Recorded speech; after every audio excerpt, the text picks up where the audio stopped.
beds. You did? Yeah, over about a 1 hour period. That's great. Did any of them talk to you? Or did they? Are any of them capable of speech? Yes, and some of them had nice demeanor, and others were kind of dismissive. And I guess I was able to complete my first ambush interview of an FBI agent.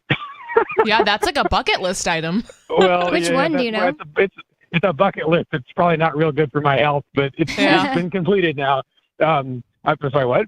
Do you know their name?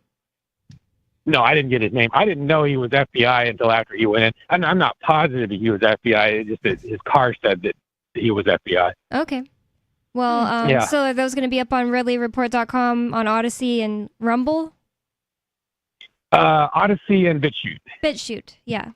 Yeah, I'm still processing the video. I shot a whole lot of video this week, and it's getting complicated. I got pulled over on the way to the court, and that's interesting what happened there too. But I guess the other thing was, so turnout was 80. Is that correct?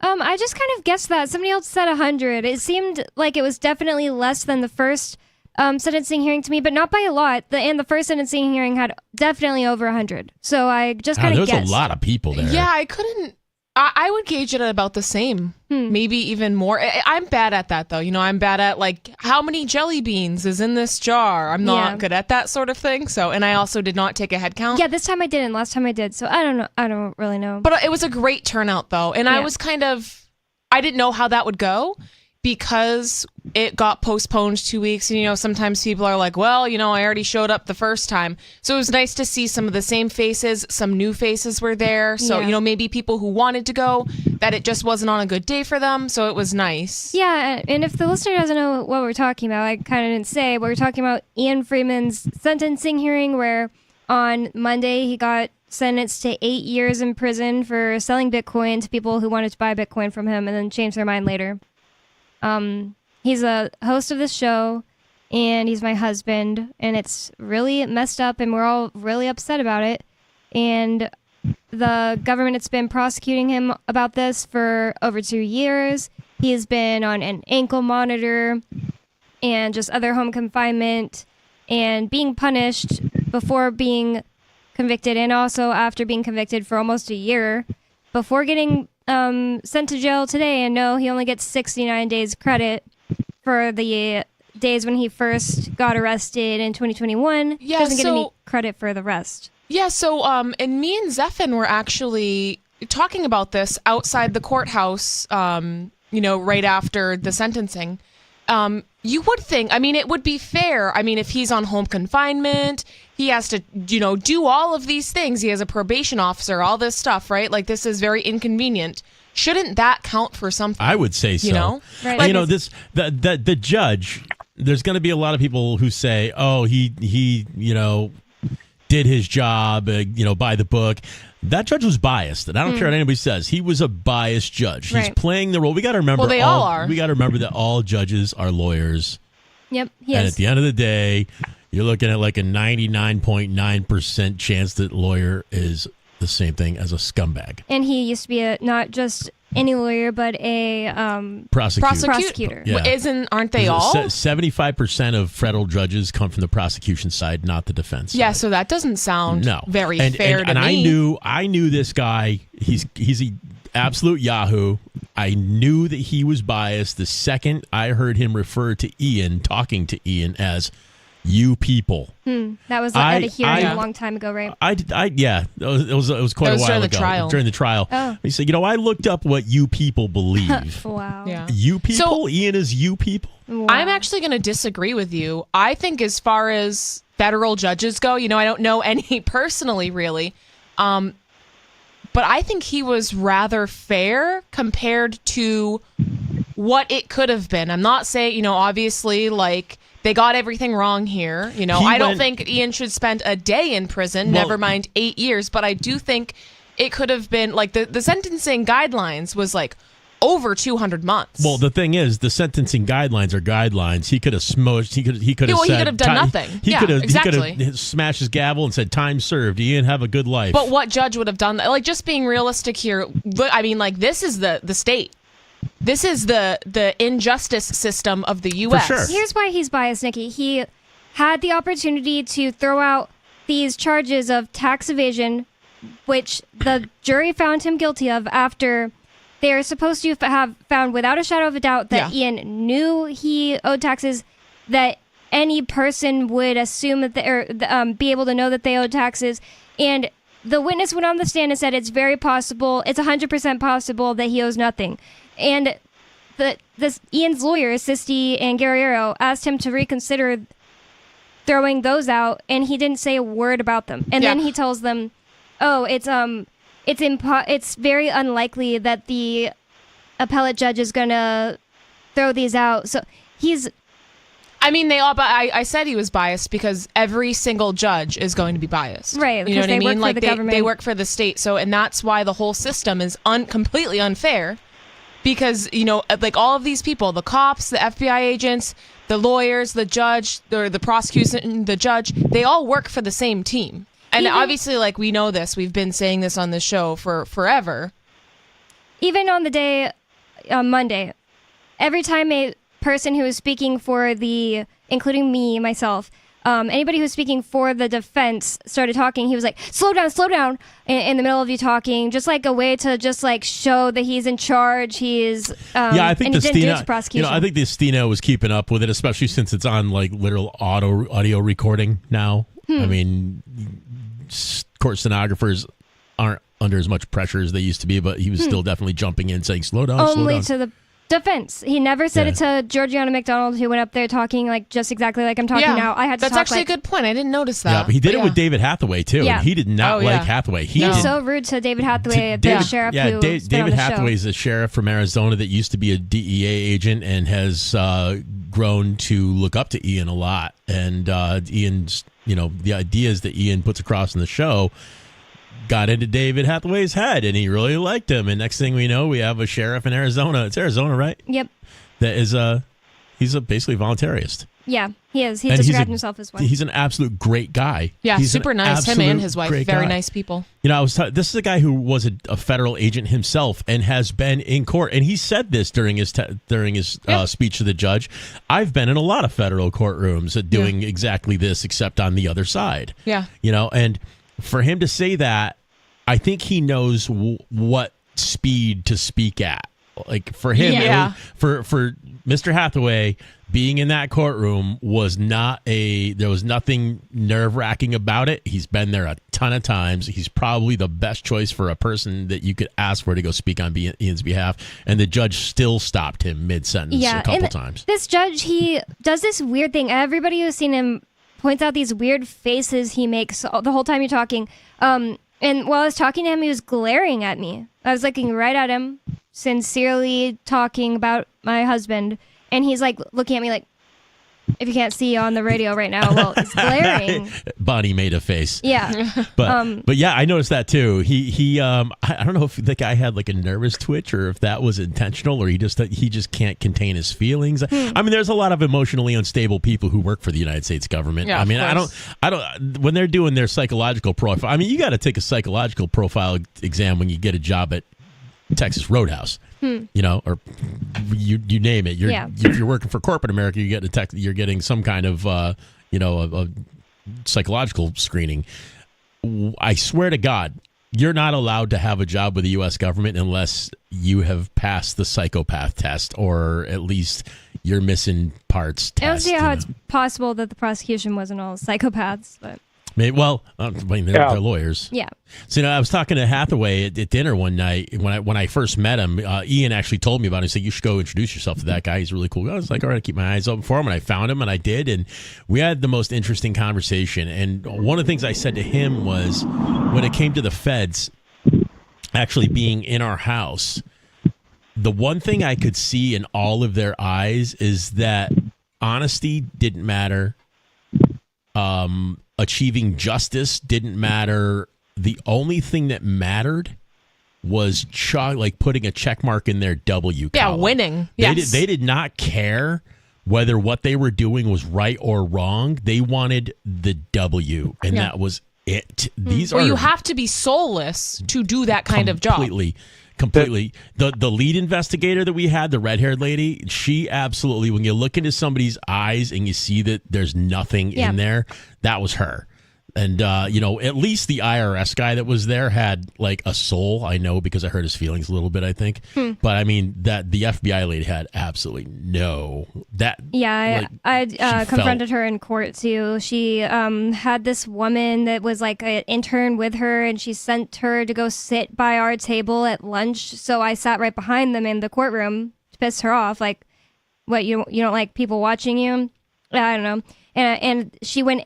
She stormed out of the room and went and got somebody to move me. And I just stood up. I was like, what? You don't like being surveilled? You surveilled my house for 24 hours a day for 3 years. And she just got she was like so angry. She didn't say anything. She just like glared at me. I'm sorry, David. I want to ask you, did you get inside? Did you go inside and watch the proceedings?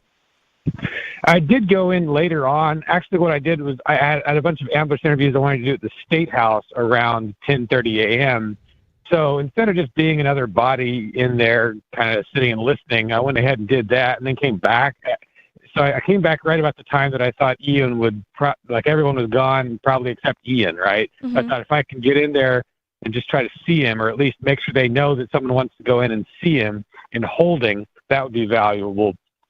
So I went back in, I guess it would have been around 2 or 3 p.m. And he was already gone by that time. I know that the Hathaways, they had parked towards the back of the building, and they said they were going to go see if they could see him come out, like, and waved him. But I never asked if they actually saw him or asked Ian if he saw them. So super lovely people. Yeah. Another thing is just as a concept. Churchill used to say there's sort of this thing called the Lloyd George phenomenon, where Lloyd George was Prime Minister of England during World War I, and he had this way about him. Every time there'd be some new disaster in World War I, Lloyd George would get he would gain some sort of military benefit out of it. So he would, like, for instance, when the Germans broke through during the Ludendorff offensive in 1918, he used that to gain some changes in the Allied structure that enabled him to win the war, right? So in any conflict, you can take a thing that seems like a disaster and gain something from it. And we just need to be thinking that way. Probably the thing we need to gain from this is a better ability to get the word out about what we're doing. Because really the only thing we need to succeed is for everyone in the world to know that we're here doing this. Or really even just 10% of the world to know that we're here doing this, and we get the word out in some peaceable manner, then we win. So I've done some things to upgrade my ability to spread information, and I would encourage everyone else, please, if you want to do something about this, do whatever peaceable thing you can think of. But the most useful thing is just to spread the word about what we're doing. Dave Ridley, this is a perfect opportunity to. I want to know what all your channels and stuff are. What are your social? Where can people find you? Because I want to say, you are the reason that I am in New Hampshire. The first thing I saw that was Free State Project, Liberty Migration relevant on YouTube was the Ridley Report. And it came up totally randomly. And I saw you and some other people doing open carry trash pickup. You were cleaning up a dirty little neighborhood in Manchester, Nashua or something like that. And I was like, those guys are epic. That is fantastic. And your little reporting. And I remember, your advertisement singing you used to do. Where can people find you now? Oh, it's just same old. It's RidleyReport.com. You didn't sing it. Although I should probably sing it. RidleyReport.com. Yeah. I love you, Ridley. So Ridley, is that all you had to say? Well, I'll have more later. Well, thank you. I'll be looking forward to the video. Dave's talking about the Prime Minister of England during World War I, how he would leverage whatever he could leverage, whenever he could leverage, and it led to their success. I hate trying to say there's a silver lining to my friend and your husband being in prison right now, but the fact is, every time the government puts away a libertarian, they basically just planted a cancer cell in their own body. Because Created. when you go into a prison and you start teaching the prisoners the real story of how they got there, Rich Paul's epic at it. I'm sure. Rich Paul in jail basically makes, I mean, a lot of the people who are in there, their brains aren't always functioning, but the ones who are like, holy crap, I never really looked at it that way. Next thing you know, you got somebody who's really peed off at the state for a whole different reason than they ever thought of, and it's a way more genuine, honest reason than they ever even thought of before. When you take somebody like Ian Freeman, who is one of the most eloquent people, I don't know if that's even the right word, he's elegant in his thought and his speech, and he is very easy to listen to, and he is very knowledgeable about the topic of freedom. And to take someone like him and put him in a federal prison, oh my God, that's kind of a problem. And I think that's a heck of a silver lining. Not even just the other prisoners that will be around, which is already, pretty cool enough, but just anybody else who's been affected by this at all, their perspective has changed a lot. Like, for example, my sister and my mom. My sister was, standing outside the courthouse crying. I wasn't even crying yet. And I went up and I was like comforting her, and she was like really, really bawling, crying. And later she told me just that image of like 10 police officers rushing up on Ian and handcuffing him. It's terrifying, yeah. She said it just made her have this extreme feeling of like, I should be doing something because Ian's always doing something, and now he's getting taken away. She said, I feel guilty that I haven't been doing things, like, and that this is the consequence. And my mom, she said she's sorry that she believed things about him that she read whenever she first found out about him. It's not like I was hiding him, but anyways, that she first believed things that she read when she, like, after the raid, and she started Googling his name. She said she's sorry for that, and that because of this whole thing, she'll never again believe the media about what they say about people when they're like in trouble with the law. And it's just two people, but it's just two really good examples. Another thing I think of when I think about Ian going to prison is, and this is another silver lining, and I hate to say it, but they probably couldn't have picked a better person for it. And the reason why is I have never, in all the years I've known Ian get in trouble with the law, never has he backed off. He has, if there's anybody in the liberty movement that is not going to lay down, I would understand if he did, but it's Ian Freeman. If anybody's going to push something like this to the Supreme Court, it'll be Ian Freeman. Yeah, I really hope that his appeals win. That would be basically the best. It's kind of funny because that's Ian's idea of the best case scenario. Like, for sure. And it is. Just, I hope that they all got dropped before trial and I don't have to go through going to prison. No, his like best case scenario is getting found guilty of money transmitting, and then the Supreme Court saying, actually, Bitcoin is not transmitted. Right. That's like his number one best scenario. We actually have another caller, Cynthia in California. Cynthia, what's on your mind? Oh, hi. I'm wondering if y'all were following the oath of office issue, where the judges in the District of Columbia, most of them do not have a valid oath of office on file.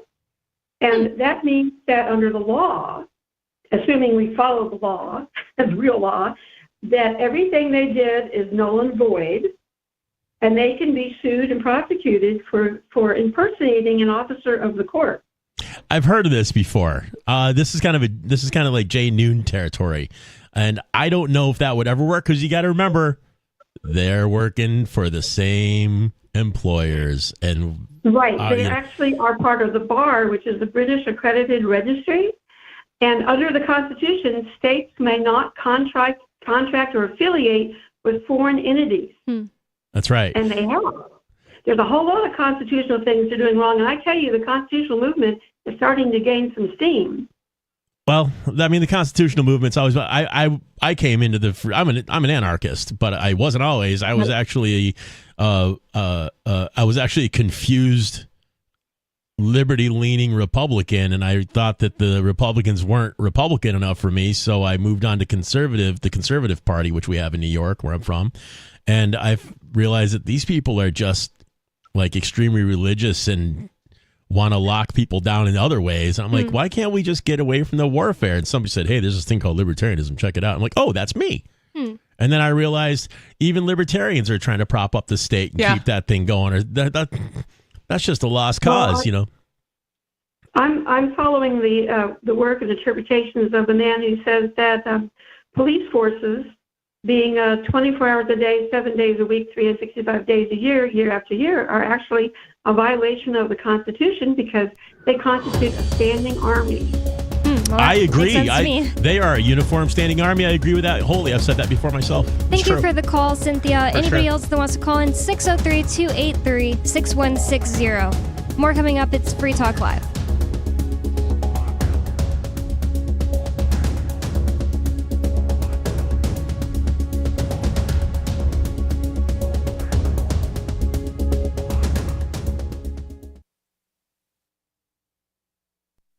On Free Talk Live, we're bringing people to the ideas of liberty every day. From wrestling superstars like Glenn Jacobs. You guys really are having an impact, I believe. Like I said, a lot of where I am now is due to listening to Free Talk Live. You changed my mind on some very important issues years ago. To random people tuning in on the radio.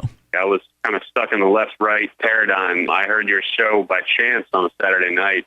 From there, I went on, joined the Free State Project, and become an amplifier. So, I mean, that's really the reason why I amp is because I know that if it wasn't for you guys being on as many stations as you are, I never would have found the ideas of liberty. You can help more people hear the message of liberty by joining Free Talk Live's AMPS program on Patreon for as little as $5 a month. And you'll get access to special perks. Visit amps.freetalklive.com, amps.freetalklive.com. From Feature Story News in Washington, I'm Nick Harper. 51 people have died in the single biggest loss of life in Ukraine from a missile strike in months. President Volodymyr Zelensky has called it an act of Russian terror. FSN's Megumi Lim has the latest from Kiev. There were about 60 people gathered there to attend a memorial service of a deceased resident when the missile attack happened. Now, there are still rescue operations going on there. Pretty gruesome images of dead bodies near the blast site, and rescue crews still trying to get through the rubble as smoke is still rising from the rubble. Meanwhile, the United States has transferred over 1 million seized Iranian bullets to Ukraine. It comes amid concerns that Kiev is using ammunition quicker than it can be supplied. And in the US, fresh polling suggests the appetite to keep supporting Ukraine's military is waning. FSN's William Denslow reports from New York. According to the US military, the Iranian munitions were seized from a ship heading to Yemen back in December. Officials say 1.1 million bullets have now been sent to Ukraine as it continues its counteroffensive against Russian forces. US Congress has already approved roughly $113 billion in aid to Ukraine. But additional spending was stripped from a recent spending measure, with some Republicans reluctant to commit more funds. And a recent Reuters Ipsos poll found that 41% of Americans support providing weapons to Ukraine, while 35% disagree. William Denslow, New York. Joe Biden is taking a page out of Donald Trump's immigration playbook. The current president has waived 26 federal laws to allow for construction of a new stretch of border wall in southern Texas. FSN's Tony Waterman has more. This new stretch of wall will run about 20 miles or 32 kilometers and will be constructed in Starr County, which is currently seeing a large influx of migrants. The Biden administration says it will be paid for using already appropriated funds. Border Patrol agents apprehended more than 200,000 migrants last month, the highest number since last December. While running for president in 2020, Biden promised he wouldn't build another foot of border wall.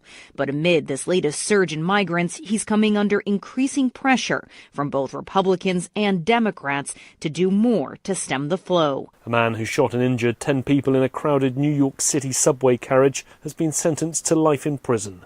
64-year-old Frank James pleaded guilty to terrorism charges following last April's attack. He set off smoke bombs in a carriage during the morning rush hour before shooting people at random. From Bureaus Worldwide, this is FSN. Yep, we still do email. Drop your email address in the entry box at freetalklive.com, and you'll be kept in the loop with Free Talk Live.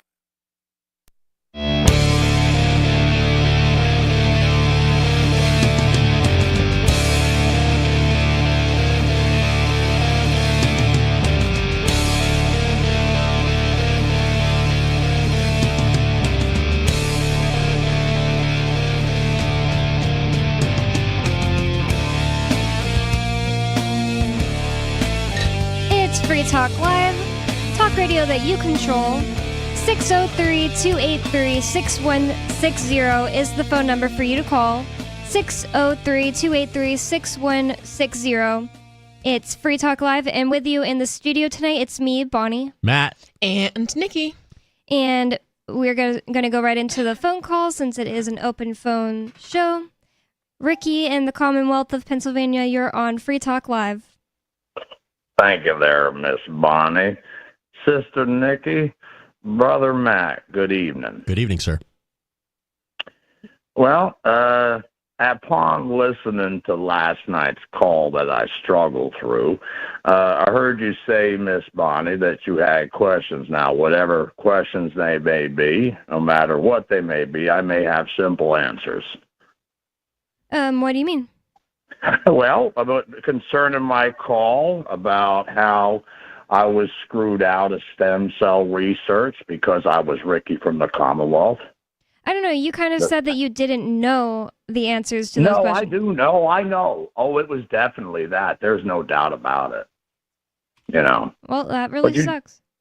It does. It does. And I know one thing I'll answer for you. Would it have cured me? Absolutely. And now, being that I have so little cables left, and I'm totally blind, I would not be an applicant. I mean, what that was at that level, 2,400, and you know the associated side effects. That's the limits of that.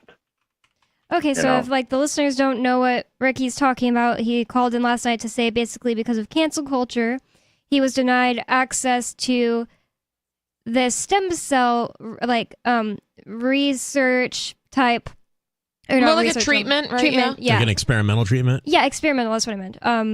And there was this private company that could have let him do it, but he said it was pretty clear after talking to the woman that told him he wasn't an applicant that it was because of who he was, because he already was, you say, pretty vocal about your opinions and stuff like that. And, that sucks. That's a terrible thing. I feel like the government's definitely to blame, because if they, just approved anyone to do whatever medical stuff they wanted, and then you had to prove yourself to be a good doctor, if more people could be doing this stem cell research, But Bonnie, that would be the Wild West of medicine.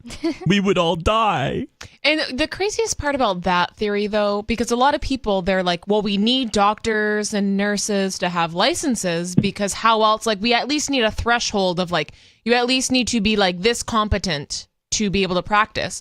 But I personally know people, I know someone that lives in the state of Connecticut that is, has her own practice that is extremely dangerous and has, had several complaints filed against her for her personal practice. And this person is still licensed in this. Well, I don't think they have licensure in Connecticut for this particular thing. But regardless, she still holds her title. Yeah. And that has not been removed. So it's the government's not protecting anyone. Yeah, and this person's, completely dangerous, completely negligent, and she just is not competent in her field. But yet still, she's still practicing legally. Could you imagine if there was just competitive private credentialing services, or people were credentialed coming right out of you graduated Harvard Medical School? Well, that says a lot. What medical school did you graduate? Oh, I graduated NYU Medical School. Oh, Cornell. Well, people would be like, oh, okay, so those are, and if those schools started graduating people who didn't deserve to graduate, it would start to impact their reputation, and nobody would want a doctor that came from that place. Those guys would be getting shipped to, the Arctic Circle. Yeah. Yep. I mean, well, thank you for the call, Ricky. It is a crappy story about possible repercussions about cancel culture. Mm-hmm. We teased at the beginning a story from AP, apnews.com. It's about this guy, a prime minister in the UK, that wants to raise the legal age to buy cigarettes in England, so eventually no one can. And I was a little confused about that. Yeah. Didn't make sense. I was What, like, they're going to raise it to like 100? 300 years older. Yeah. But Ian told me, because I was on the phone with him right before the show, that Australia already did this, and basically what they did is anyone born after 2000 or something like that. So you're like grandfathered in. So if Yep. you're already a smoker, it's fine. And I think that might be what they're doing here. Wonder if that has anything to do with their socialist medical system, where they're tired of paying for people with bad habits. Maybe. Duh. So I learned, at one of the hospitals I worked at, you weren't allowed to smoke. So they actually nicotine tested me, which I didn't even know was a thing until I was applying for this job. Yeah. But they nicotine test everyone that is applying there. And I'm thinking, okay, well, we're nurses, whatever. It's a medical facility. It's a hospital. It's a no tobacco premises. So I'm just thinking, oh, they don't want nurses that are going on smoke breaks and coming to the hospital smelling like cigarettes. That's what I just assumed. That just made sense to me. But then I found out from someone that it was actually because of their insurance, because the insurance would have been, more expensive if they were, they ask you like, how old are you? Do you smoke? Do you have any pre-existing conditions? So they were able to save money by having none of their like nicotine testing everybody. Makes sense. But I that's just not like what popped in my mind at first. And I'm like, it does make sense. My next question but... is, when are they going to start doing the body mass index thing upon hiring? Yeah. Yeah. Today I went to a hospital to see my friend's baby that was just born on the 3rd. And I noticed that sign that said this is a tobacco-free campus. Yeah. And I wonder if it's the same thing here in Keene. But let's get into the story. It says UK Prime Minister Rishi Sunak on Wednesday proposed raising the legal age that people in England can buy cigarettes by 1 year every year until it is eventually illegal for the whole population, and smoking will hopefully be phased out among young people. I don't know. It just seems so immoral to me. Like, people should be able to smoke if they want, and they should be able to buy whichever ones they want that, don't have all this crap in them. And the FDA just allows, like rat feces or whatever. Benzene. I feel like that's the main reason why cigarettes are bad for you. It's not because of tobacco. It's the additives, and that's why like the American spirits are a little bit better, or you can pretend Nicotine they're itself better. is kind of a poison. Nicotine's an extremely Say powerful that about poison. caffeine. Yeah, but nicotine, I'm sure it's worse. Yeah, it's extremely the amount of nicotine that they have to put in a huge batch of tobacco is is an additive. Some of it's naturally found in the tobacco, obviously, but all the other additives though. Yeah, the there's some stuff, really, really it's the bad stuff in it. pesticides it's sprayed with. It's the same as food. I mean, they don't want that stuff to mold, right? Sitting in a pack because it's moist tobacco. It seems like it would probably mold. They dry it. It's not moist. Cigarette tobacco isn't moist. It is moist. That's the sign of like a dried out cigarette. It's awful. I mean, I guess so. I don't know. I know. I thought they dry it out and then it could get drier. Oh, they hang it to dry it. It's not like a raw leaf. I mean, either way, it's a disgusting habit and you shouldn't do it, but you should still be able to. Yeah, you should be able to if you want to. Yeah, I tell Reitman whenever I see him, 1977 called and wants his terrible habit back. Yeah, he's not, I don't think he's doing it, actual cigarettes anymore, like just vapes. Yeah, that's okay. No, the vapes are worse. So another quick story. At the healthcare facility I work at now, we give the patients that are there like designated smoke breaks. And I've noticed like the cigarette smokers are like chill, they're normal, they can just, exist. But the vape smokers, since they're used to at home having access to it 24/7, I know people that vape in their sleep. Yeah. Literally. Oh my God. I'm not even joking. What? And people, like, if they lose their vape, they absolutely freak out. They're flipping things over. I know people, I've literally had several people tell me this. I don't leave the house without 4 of my vapes and 2 chargers. Oh my God. Because they will be hard pressed to not have it for like even a second. So I just, whatever is in the vapes has to be worse than cigarettes. I agree. I've seen that before. Plus you're just doing it more. And cigarette smokers are not like that. And I had a patient recently who woke up and he was like already, like he was having a panic attack. And he was like, seriously, like, I need to stop vaping because, like, this isn't normal. And he was causing a scene. He was yelling at people. And, like, as he was, like, having this episode, he was also like, I'm so sorry. This isn't me. Like, it was almost like he was possessed. It was the craziest thing I've ever seen. Wow. That's really weird. It was really bad. I started vaping a bit whenever Ian went to jail the first time, and I'm just so glad I stopped doing that because the thing that got me to stop was, like, I had a sore throat for, like, weeks, and I was just like, oh my God, like, I can't deal with sore throat sicknesses. That's the worst. So I'm just not vaping anymore. I stopped myself from doing it. I think I was just, like, way more... Sounds weird, but I was, like, way more stressed out the first time he went to jail.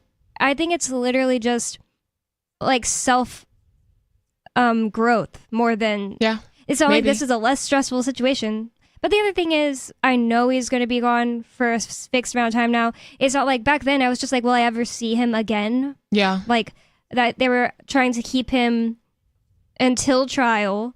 And then I didn't know how bad the trial was going to be. I didn't know if he was going to get a life sentence. So it's kind of more like, it's not like I'm like, oh, I'm not stressed out. But at all. least you know you have that. And, like, that's kind of what Aria was talking about with that, like, why she was so stressed. And she was kind of like, I just can't wait to go to prison, as crazy as that sounds. Because it's that, like, hanging over your head, like the not knowing. Yeah. She's like, I just want this to be done and over with, and I can move on with my life, you know, serve my sentence, whatever. It's kind of that similar sort of thing where it's like the not knowing that is really hard.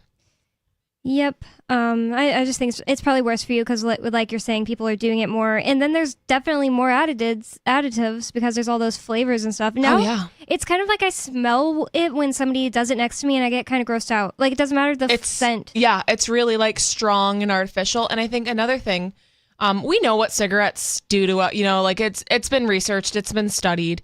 So you can kind of expect, like, maybe I'll get lung cancer, maybe I'll get mouth cancer, like, whatever. Like, yeah, it's not good, but, like, you can kind of expect what you're going to get, like, emphysema or whatever. But with the vapes, since it's such, like, a new thing, and, you know, it's a huge industry now, there's all these different kinds, and they're constantly developing new kinds and different formulas and different flavors. You don't know what that's going to do to you. I just want to know how they make a liquid like that smell and taste like kiwi strawberry Snapple it's the same as food. Birthday cake. It's artificial flavorings. It's just the same as food. Like if you're eating like juice, most juice is all artificial flavor. Like that's not real. Yeah, but it burns though. Like it seems like that would change the smell of it because it gets hot enough to like turn more into chemicals. a vapor. Just yeah, throw that's more. what I'm Just saying. you know, like it's just that's not find the right belongs recipe. You know, it starts to taste really bad lungs. towards the end. Like it's like burnt. Yeah, the coils. I think end burned. of it is burnt. Yeah. The other day I was talking to Mark about actually this kind of drink, these seltzers that are flavored, and he was like, you know, they're not that good for you because you don't know what's in those flavors. I was like, yeah, I know. I tried to Google once. Just what is this natural flavor made of that they use the bubbly. Using the bubbly brand, and that's how I learned that you have no way to know what it is because it could be anything. It could be actual grapefruit, like the flavor that I'm eating right now. It could be like grapefruit essential oil or something like that. Mm-hmm. But it could also be absolutely not even related to the grapefruit, and it's natural because it came from Earth somehow. Well, the vanilla, the artificial vanilla, is like I don't even know if I can say this on the air. Is it beaver or something? Glands? Yeah. Oh, that's terrifying. And caramel color, apparently. And so like anyways, yes, it's natural. That's a natural flavor. Right. Free range organic. I like telling vegans that one. Like, that's a good point. I see you know, that has artificial flavoring in it, and you know. And Mark said he went to a food factory once, and the guy said, and this is where we make all the food chemicals. And he was just like, what is that? And he was just like, just a ton of different chemicals. There's like a lot. Like it's food chemicals. What do you mean, dude? Like, yeah. Yep. Not all chemicals are bad. Water is a chemical. True. You know? Yeah, everything is, right? But, you know, I highly doubt the chemicals they're putting in flavorings are all like just totally fine for you. Not going to give you cancer. cancer. And it's like you might as well just eat natural, real, whole foods. Why not? Especially since they don't have to tell you what they're putting in it. And the other thing I heard, speaking of the vegans, I don't really know if this is true, but somebody said that in New York City they use these little micro animals, like tiny shrimp or something like that, to clean the water. So you're always eating them. That's not vegan. Yes, so is the water in New York City just not vegan? And that's, this is the thing too. And I think they made a joke about this on The Simpsons when Lisa became a vegetarian. And they're like, oh yeah, you're a level 800 vegetarian and you can't eat anything that's even been in the shadow of an animal. But it's kind of like that. It's like, where does it end? Because probiotics, microorganisms, anything you eat is going to have something that is alive on it. So it's like, where do you kind of draw the line? Obviously, like a bacteria, like you can't really compare that to an animal. Like if you're talking about ethics. And I hate to break it to vegans, but anybody who's ever actually worked on farms and done a harvest, you know how many baby deer and rabbits and stuff get nailed by the combine on the way through? Like, okay, all your snakes. all your natural soybean based or stuff, bugs, getting bugs, rats, turtles. I mean, you know how much there's all kinds of stuff in a cornfield, and you ain't stopping for it because you can't see it. There's 8 feet of corn in front of your face, and you're just plowing through that. And Mama Bear's in there with Baby Bear, and they're all getting shredded up and thrown into tank with the rest of them. Peter Cottontail. Yeah, tons of those. Tons of those. Nothing is vegan. Stop already. Well, we're just talking about all of this food-related stuff because we're talking about cigarettes and whether or not it's, good for you to smoke cigarettes. Personally, I don't think any of us think it's good to smoke cigarettes, but you should be allowed to do it if you want. In the UK, this guy, Rishi Sunak, a prime minister in the UK actually, is proposing that the legal age be raised every year by 1 year so that eventually it will be phased out. And I am wondering about, does this include vapes? It just says cigarettes. Yeah, it's just so dumb though, because it's like, this is like totally bureaucracy. It's like, if you want to outlaw it, just outlaw it, or be like, the fact that they have to do this crazy scheme. Well, it's weird. They got to take the long way around everything, or they'll just look like the public perception. There'd be bad optics. Everybody would actually realize, tons more people would realize that they're just despots. Well, if they banned cigarettes right now for everybody, that was a small. That is like. So I've heard several people actually that were addicted to hard drugs like heroin, fentanyl, meth, crack, whatever hard drug. Insert hard drug here. They said that cigarettes was way harder to. I've heard that before. It's way more addictive, and I don't know if it's just because it's legal and it's not really mind altering, I guess, and it's just not as bad. And a cigarette addiction is so a cigarette is such a passive thing. It's this little thing that you hold in your fingers. It's just you can't eat without it. It doesn't weigh anything. It's it's very nothing to look at. It's not, but then it makes you feel calm and takes the edge off, and you just kind of light one up without thinking about it. That habit, right? It's like breathing air. So you wake up in the morning, you smoke a cigarette, you eat breakfast. After that, you smoke it. It's like people have to. And if you're a half pack a day smoker, that's a lot of smoke breaks throughout the day, and kind of breaking that habit and that constant rush of nicotine in your brain. It's really difficult. I remember when I was little, I'll never forget when they banned, and there was a stink about it. They banned TV commercials for cigarettes. You couldn't have. I remember it. What do you two? Captain's over there nodding his head, and there was a stink about it. That was a big deal. And then people were worried that they were going to make them take Skoal off the race cars and Marlboro off the race cars, which did they do? Well, no, I think they're still racing. The Marlboro cars are still going strong. But what's interesting to me is that this war against big tobacco has been going on for a long time, and a lot of people have quit tobacco. Yeah, and I'm all for that. You should quit tobacco, but what I'm curious about is how a pack of smokes is still fairly cheap. Cheap, it's $15 a pack. If you think about inflation-wise, I guess though, so. Yeah, you're it's right. really, really, really cheap because when they're 10 turning cents out a pack. Yeah, back in the day. What I'm saying is when they're turning out billions and billions and billions of packs, because every the doctor that's delivering your wife's child is smoking a cigarette while he's delivering. The child. That back in those days, the amount of cigarettes that were being turned out was just enormous. So now that hardly anybody smokes anymore, I can't believe they can get them to market for less than $15 a pack, or that's actually surprisingly a good point. cheap. There's I used to work at the Mighty Moose Mart here in Keene, and there was a brand called Crowns that all of the poorest people. Yeah, they're like the cheap, nasty the floor ones. sweepings. They're like $4.50. Wow. Yeah. Wow, that's crazy. That shocked me. But cigarettes are pretty cheap in New Hampshire because we don't have as much tax. Yeah, but the Marlboros are still like you said, almost $15. Yeah. Well, and it's funny, how Matt was just talking about how they banned the cigarette commercials in the 80s. It's just kind of funny because 15 years before that, or maybe more. But they had the advertisements. Oh, Camels! It's the doctor's recommended cigarette. Oh, wow. It's that was so normal. Doctors were smoking cigarettes in the hospitals, and people are smoking on airplanes. It was just so normalized. Even in the 70s, I mean, that was normal to just constantly be smoking a cigarette. Ashtrays everywhere. All the white walls were yellow. That was just the norm. Yep. Now it's definitely vapes, and even though there aren't vape cigarettes, even though there aren't vape commercials, I still basically see vape commercials all the time with the amount of influencers and pop stars and people like that talk about it in their songs and then just vape them on the internet all the time. Yeah, I mean, just go to high school. I mean, that's a vape commercial right there. Go to math class. A Subaru meetup.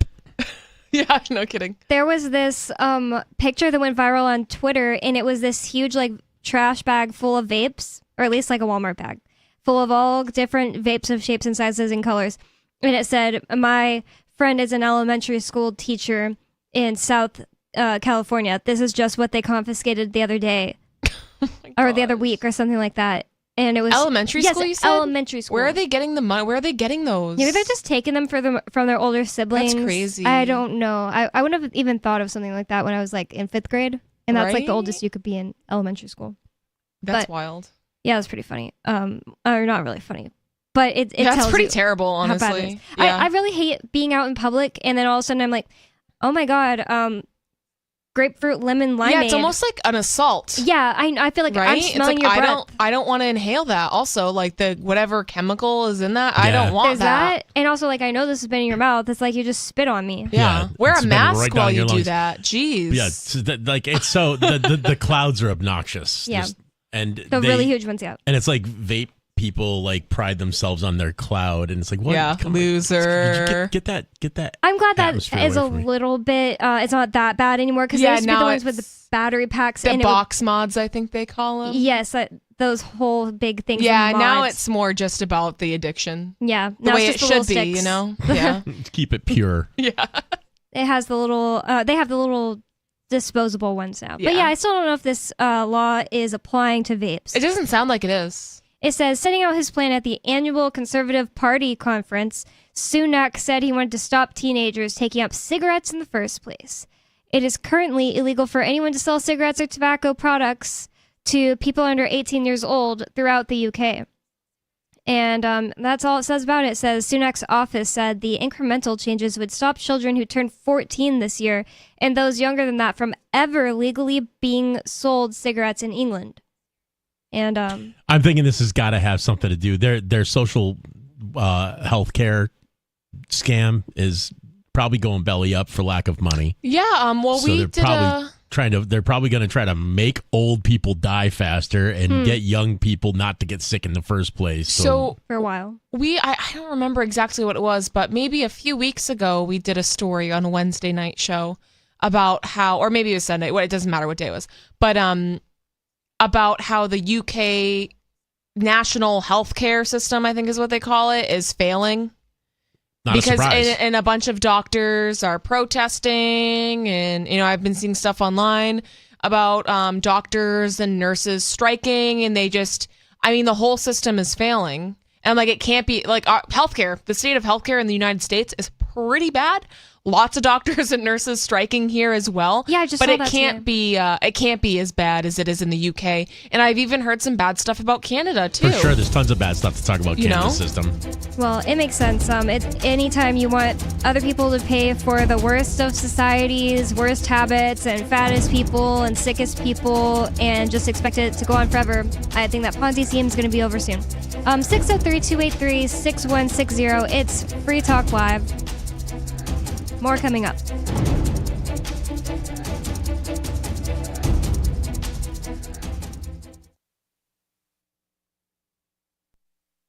Join liberty-minded voluntarists, anarchists, and libertarians from June 13th through the 16th for the 8th annual Fork Fest at Rogers Campground in the beautiful White Mountains of New Hampshire. Fork Fest is a fork of the Porcupine Freedom Festival, which has sold out in recent years. Fork Fest happens the weekend before the Porcupine Freedom Festival. Fork Fest is decentralized, which means that there's no ticket cost and no one is in charge. All you have to do to join the fun is reserve your camping site, RV site, or motel room with Rogers Campground for June 13th through the 16th. You can find out more at the unofficial website, forkfest.party. You can also connect with other attendees on the Forkfest Telegram and Matrix chat rooms, as well as the Forkfest Forum. You can find links to those at forkfest.party. We hope to see you there June 13th through the 16th. Forkfest.party. The new 4th edition of Healing Our World, The Compassion of Libertarianism will take your understanding of liberty to a deeper level and has over 1,300 updated references, new cartoons, and a foreword by Dr. Ron Paul. With discounts for multiple book purchases, the 4th edition of Healing Our World is a great gift for the liberals, pragmatists, environmentalists, and Christians in your life who think libertarianism is cold-hearted. Get yours today at healing.freetalklive.com and use promo code FTL for a $5 discount. There are lots of ways to listen to Free Talk Live. Our podcast has been around since podcasts began, and now the FTL feed is loaded with content besides our full show archives. Did you know that we make it easy for you to customize your podcast subscriptions? We have different feeds, one that includes only our full shows, one with just the Daily Digest, and our main feed that includes everything. You decide what you listen to. It's quick and easy to customize your feeds at feeds.freetalklive.com. That's feeds.freetalklive.com. You're listening to the live edition of Free Talk Live. Hour number 2 is next after the news here on the Liberty Radio Network at LRN.FM. From Feature Story News in Washington, I'm Nick Harper.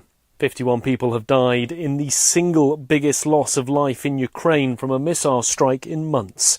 President Volodymyr Zelensky has called it an act of Russian terror.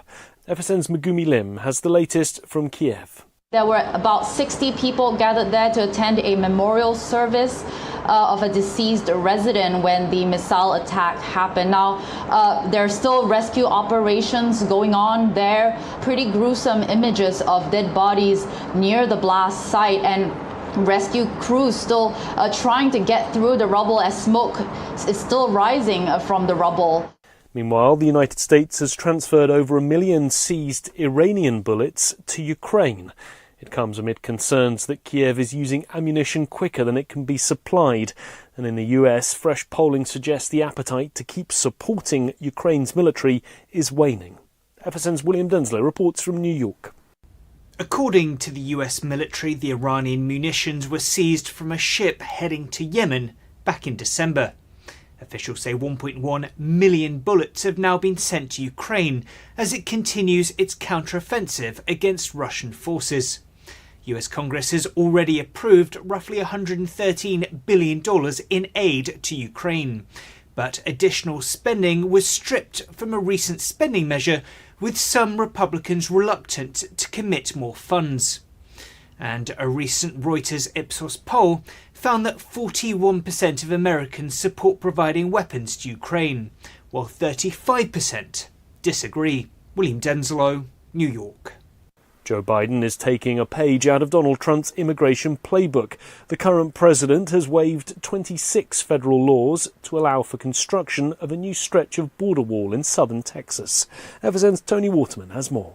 This new stretch of wall will run about 20 miles or 32 kilometers and will be constructed in Starr County, which is currently seeing a large influx of migrants. The Biden administration says it will be paid for using already appropriated funds.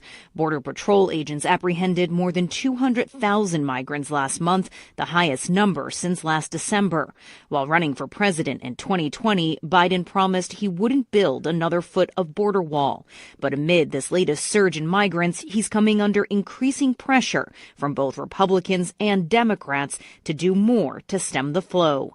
Tony Waterman, Texas. A man who shot and injured 10 people in a crowded New York City subway carriage has been sentenced to life in prison. 64-year-old Frank James pleaded guilty to terrorism charges following last April's attack. He set off smoke bombs in a carriage during the morning rush hour before shooting people at random. From Bureaus Worldwide, this is FSN. With FSN Spotlight, I'm Simon Marks. Today, the Bedbugs of Paris. Not a new band, but an infestation in the French capital that is now causing political problems for the city's authorities. All week long, social media and now traditional old-style media have offered non-stop coverage of the insects and darkly warned they could cast a shadow over next summer's Paris Olympics. Correspondent Peter Allen is still bravely based in the city. City Hall isn't coping with it and is almost missing defeat and is calling on the Prime Minister, Elizabeth Bourne, and would you to do something. Would you believe it? Yesterday in the Parliament they brought a load of these creatures into the National Assembly in a jar to show them to everybody, to show them how horrible they are. They're blood-sucking, they're extremely unpleasant, and they are everywhere. But not quite everywhere, at least not in Peter's immediate vicinity. Somebody has put it very successfully into the national consciousness, and everybody's talking about it now. But I think these public health crises, they can be created quite easily. I'm a very old part of Paris, right in the centre, and nobody among family and friends and the like has reported them. They're meant to be on the metro now, they're meant to be on cinemas, they're meant to be in hospitals, they're meant to be in cafes and restaurants. But perhaps I've just been very, very lucky. Long may his luck hold, unlike President Macron, who had to convene a host of high-level meetings this week under pressure to respond to the problem. With FSN Spotlight, I'm Simon Marks. And the main news again, 51 people have died in Ukraine after a missile strike, which President Volodymyr Zelensky has called an act of Russian terror. Meanwhile, the United States has transferred over 1 million seized Iranian bullets to Ukraine, and a man who shot and injured 10 people in a crowded New York City subway carriage has been sentenced to life in prison. There's more from us on X at Feature Story. That's Feature Story News. Nick Harper reporting. Well, today was an historic occasion in Pennington. That's right, Diane. The entire town turned out to honor Paul Webster, the area's one gay man, with Pennington's first ever Gay Pride Parade. Paul, a 33-year-old hardware store owner, was too shy to ask for a parade, but that didn't stop almost 2,000 residents from showing their support for his homosexuality. Mayor Sue Hallinan organized the parade and even chipped in some of her own money to pay for decorations. Well, I was channel surfing one day and I came across a program about the Gay Pride. Next time I went to the hardware store, I said, Paul, we're going to throw you a parade. And he just said, oh, please don't do that. I don't want that. I beg you. He just didn't want us to go to the trouble. He doesn't want to ride on the penis float. He gets motion sickness, so we're going to have him hold the reins instead. And Penningtonians have already decided on a fairy tale theme for next year's parade. Oh, that'll be great. And if Paul has a boyfriend, they can both be dressed up as kings. Terrific idea. This is the Onion News Network. Got Telegram? You can follow our channel there and discuss show prep with other listeners at telegram.freetalklive.com.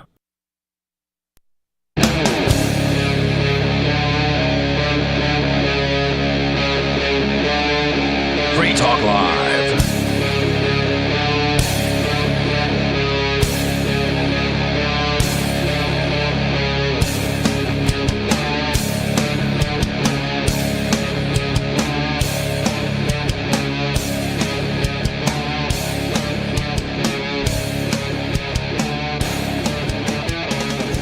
Free Talk Live, talk radio that you control, 603-283-6160, and that's the number you can call to bring up whatever's on your mind, 603-283-6160. And in the studio with you tonight, it's me, Bonnie. Matt. And Nikki. And I wanted to tell you about Dash. This hour of Free Talk Live is brought to you by Dash, digital cash. Dash is the cryptocurrency designed to be used for spending. Rising fees have made Bitcoin useless for purchases, but Dash continues to have fees less than 1 cent per transaction, and its features ensure Dash is undefeated as the most useful cryptocurrency in the marketplace. From a technical standpoint, Dash transactions are irreversible, and its network is protected from 51% attacks by their chain locks technology. There is no need to wait for a confirmation before considering a Dash transaction complete, so it's great for merchants. Dash is one of the oldest cryptocurrencies and is widely available on exchanges, including the decentralized Maya protocol and in multi-crypto wallets. It's easy to get and use Dash. Start by learning more at dash.org. Big thanks to the Dash DAO for sending us 32 Dash per month to promote Dash on the air. Visit dash.org to learn about Dash. Dash.org. And since it is a call-in talk radio show, I wanted to go straight into the phones. We have Major Payne on the line. Major Payne in Michigan, what's on your mind? Hi, Bonnie. Well, I wanted to touch on three topics. One was the tobacco. 2 was Biden's turnabout. And 3 was a whole nationwide infestation of bed bugs. So let's start with the tobacco. Almost 15 years ago, I started rolling my own cigarettes because on the factory-made cigarettes, they started putting fire retardant. If you held it underneath the black light, you could see these little swirls of patterns on them. And I'm thinking that's about the same time they started spraying PFAS on the McDonald's wrappers and all the other food. What's that? So it's like a forever PFAS. chemical. It's in the non-stick cookware. It's been proven to cause every 10 years they come out with another 10 things that it causes, some different cancers and whatnot. Oh yeah, all sorts of stuff. The Air Force just finally got off their lazy ass and started doing a cleanup down here in Oscoda, which is an air base that they had to sell probably 20 years ago because it was so bad. They pretty much gave it away to Connie Coletta Air. I mean, pennies on the dollar. But anyway, I started rolling my own because I knew that they don't put as many chemicals in the pipe tobaccos as they do the cigarette tobaccos. Hell, when people first started smoking tobacco in this country, the only additive they put on it was they'd spray it with some apple or some pear juice because tobacco is just too damn bitter to smoke by itself. It doesn't taste good if you just pick it off the plant and dry it and smoke it. Right? I didn't know that. Me either. Yeah, well, the reason nothing else tastes like a Marlboro Red is because they put a little cocoa powder in it. No. Are you serious? I mean, Marlboro Reds are kind of disgusting, though. They're like super strong. But anyway, when I roll my own, they cost me $1 a pack.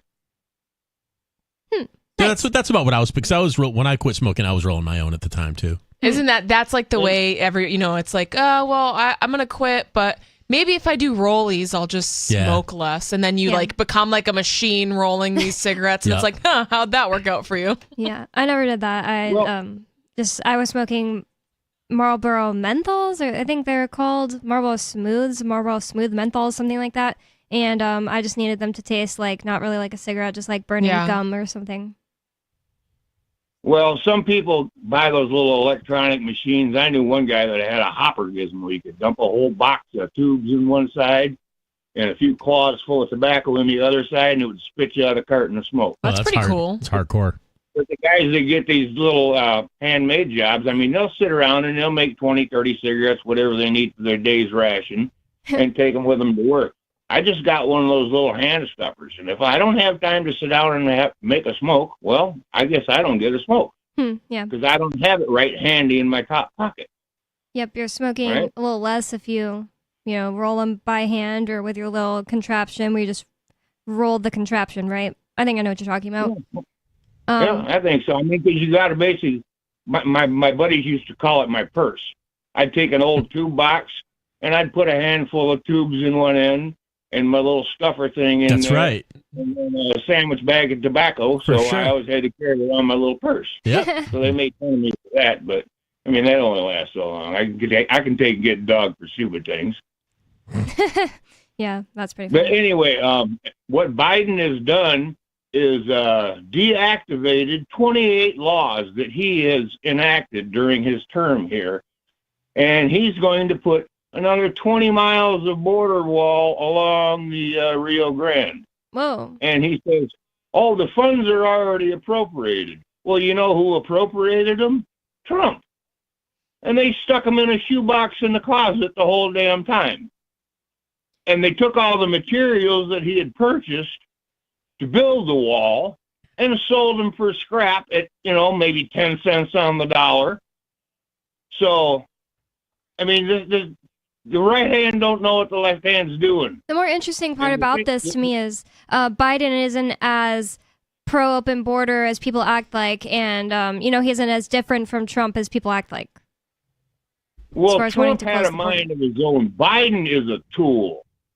Biden is a freaking marionette. Yeah, totally. I mean, Donald Trump has never walked in a circle holding his hand out waiting for somebody to shake it. Donald Trump walks up to people who want their hand shook and shakes that hand.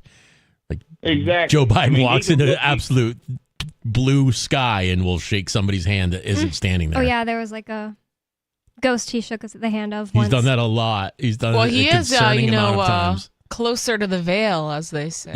Yeah.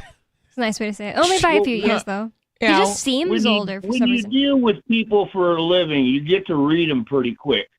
And Trump is one of those guys that can walk up and shake your hand and look you in the eye and get a pretty good clue who the hell you are right there. If I looked directly Biden, I don't in Trump's even think eyes, to look anybody in the eye. I'd be so creeped out. Yeah, Joe Biden has always creeped me out. Always. I remember, like, even back in the 90s, seeing him on TV, and there was just something about that guy. He wasn't even famous yet. He was just a senator. And, hardly anybody knows who the senators are, unless they're from your state. But I would see that guy on, like, the news talking to, Congress or whatever, talking to the Senate, and I would just think, man, there's just something really off about it. He's got those squinty eyes, and he just... Like he looks like the kid from Deliverance. From Deliverance. He does. He looks Yes. just like the kid from Deliverance. Never There's seen some- him. Yeah, the inbred banjo player Yes. you're talking about? Oh, yeah. Yeah, he's got a little bit of that going on. I think But so. even worse than that, if you look at his record, I'm pretty sure the first speech he gave, which made him win the election to become the youngest senator in history, supposedly, there was all kinds of plagiarism in that speech. Not surprising. He's done nothing but steal his whole life and try to make it a piece of his own. I just feel like all these politicians probably do that, or at least have someone else write things for them, like their teams. That's not that surprising. But Well, there's nothing wrong with borrowing a good idea, but you can't just take somebody's idea verbatim and say, I said that. it makes you look pretty stupid, yeah. Well, one thing I think is pretty more interesting about Joe Biden is our co-host Mark Edge has this theory that Joe Biden has had a vendetta against Ian Freeman, our other co-host, who's in jail now for years. And the reason is that Joe Biden came to Keene, or it was in New Hampshire, but it was like right here on the border somewhere. And he said, "Hello, Vermont," for one thing, and that's like one thing that's funny about it. But It's like Noah, the one that's upside down. yeah, Close. He did. He called The it other Vermont. one. But Ian's like, "Oh, it's not that big of a deal. He was on the border. He probably just, was in a tour bus or something. I don't know." But anyways, so he came here and he gave a speech, and this was years ago, like 2008 or something like that. So, well, no, not even 2008, because he was just a senator. He wasn't the VP or anything yet. So earlier than that, like 2006. And Ian didn't know anything about him, but they went to go try to do some like ambush interviews. Mm-hmm. And after he gave his speech, oh wait, it wasn't just like I think it was a Talkers magazine. No, it wasn't. Sorry, I'm mixing things up. Maybe it wasn't that time that he was in Keene that he said "Hello, Vermont," because that happened. But also, he heard Joe Biden talk at a Talkers thing, so it wasn't in New Hampshire. So whatever. Ian and Mark, they got to see Joe Biden speak way before he was vice president. And Ian didn't know who he was, just that he was a politician, and he spoke. And he, it was a bunch of Republican talk show hosts mainly, so there wasn't even very much applause. But he stood at the door and was like, because of that, he went to the door to go shake everyone's hand on the way out and talk to everyone. Joe Biden did. And when Ian was leaving, Mark Edge swears to God, but Ian is like, I don't remember this, but I believe Mark because Ian doesn't remember anything. Mark says that he was standing behind Ian and everybody was shaking Joe Biden's hand and kind of like pandering to him, even like, oh, I get to talk to this politician. But when Ian got there, Mark swears to God that Ian put his hand out and then instead of making contact with Joe's hand, put his hand in his hair. Like that diss thing. Yes, like, a diss. Yeah, yes, psych. a psych. That's what Mark That doesn't Edge even sound claims like that something Ian would do. That kind of makes it funnier. It does, but I don't think Ian would do that. I know, but It would be great Mark if he Edge did. would like swear to God, like he would put money on it that it's true, that he's not confused and stuff like that. And anyways, one thing that's interesting about what Joe Biden did most recently is in the last 2 days, one day today or yesterday, Joe Biden appointed Seth Aframe to become Really? Yes, Seth Aframe, the prosecutor in Ian's case that just happened, to be promoted and be an appellate judge. Joe Biden did? A-Frame's going to be an appellate court judge? Yes. An appellate court judge? Mm-hmm. Seth Aframe, so he cannot obviously hear Ian's No, appeal. that would not It's be huge conflict of interest. Yeah, so that's not. But still, But it's he got a that's more reward. proof that they're paying really close attention to this That case is- at the It top. That is so strange And- because to and me, Mark- I'm like, because at first I was like, Bonnie, Joe Biden has no clue who Ian is. Like, he does not care. Yeah. But that is, but I would also say, okay, Joe Biden has no clue who Seth Aframe is. You know what I mean? I don't know. I mean, he's just some random prosecutor from New Hampshire. When I saw it, I immediately sent That's it weird. to Mark, and I just said, "This is more evidence of your That is claim." strange. Well, you know what that is evidence of, that it's very important to make note of for everybody who is into individual freedom, is that the people at the top are paying really close attention to crypto, and they're not saying anything about it because it scares the crap out of them, and there is not a whole lot they can do about it. Cryptocurrency might be the most important tool mankind has had against its oppressors ever. You can use it as a currency. You can use it to have contracts with. You can use it as a weapon that doesn't fire a shot and will take down Goliaths. Yep. Hillary Clinton was quoted as saying that they're terrified of it, or that it's extremely dangerous to the United States, something like that. I wish I could find the exact quote. It is, and it's not just the United States. It's dangerous to all. It's dangerous to the banking empire. Yeah. Anything that's dangerous to the banking empire is dangerous to everything that the banking empire runs. The banking empire runs every government on earth. You had one other thing, Major Payne. Yeah, as far as this judge getting appointed, I mean, if you dance like a good little circus dog, sooner or later they give you an extra biscuit. That's a fact. just how that- That's a fact. He got a biscuit But, because Joe Biden didn't get his hand shook. I'm just kidding. I don't know. Well, he's got a brain trust of 100 libtards around him, and they're not going to let much slip through the cracks. But I digress on all that. Yeah, evidently France has a nationwide infestation of bed bugs. I saw And that they're about so Paris, bad at least. They're so bad that people are finding them crawling on the subway and bus seats and whatnot. They don't even want to sit down on public transportation. Terrifying. But the bad thing about bed bugs is they're not like getting rid of the head lice, or something that most people are used to or familiar with, at least. I mean, with head lice, you wash all the bedding, and you treat all the kids' head and kick the dog out for a week or whatever. I don't think dogs can even get them. No, But I don't think so. they're relatively simple to get rid of. Now, to get rid of these damn bed bugs, you got to treat everything and everybody, and then you got to bring in like a big old house balloon and massive heaters. You got to heat the house up to, I think, between 150 and 180 degrees for like 2 to 4 days to kill these damn things. That, or, And if you're living- but if you're living in a unit that has adjacent walls or floors to another unit that's not going to get treated, You're going to get them never gonna again. get rid of the damn things. Yeah, they're really bad. And I heard that in Paris, the mayor of Paris said no one is safe. Oh my gosh. Yeah, it's really creepy. I've never been infested with them. My daughter was once, and near as I can figure, you just get little bites all over you, and they're very annoying. I don't think they, are like plague spreaders, like the fleas from the rats or whatever. But yeah, the government hasn't figured out how to impregnate them. How to weaponize plagues. them. Yeah, they're working on it, man. Give them some time. Don't give them no damn idea. Yeah, I'm sure they had that idea long before you and I talked, my man. Pretty sure they're doing that with ticks.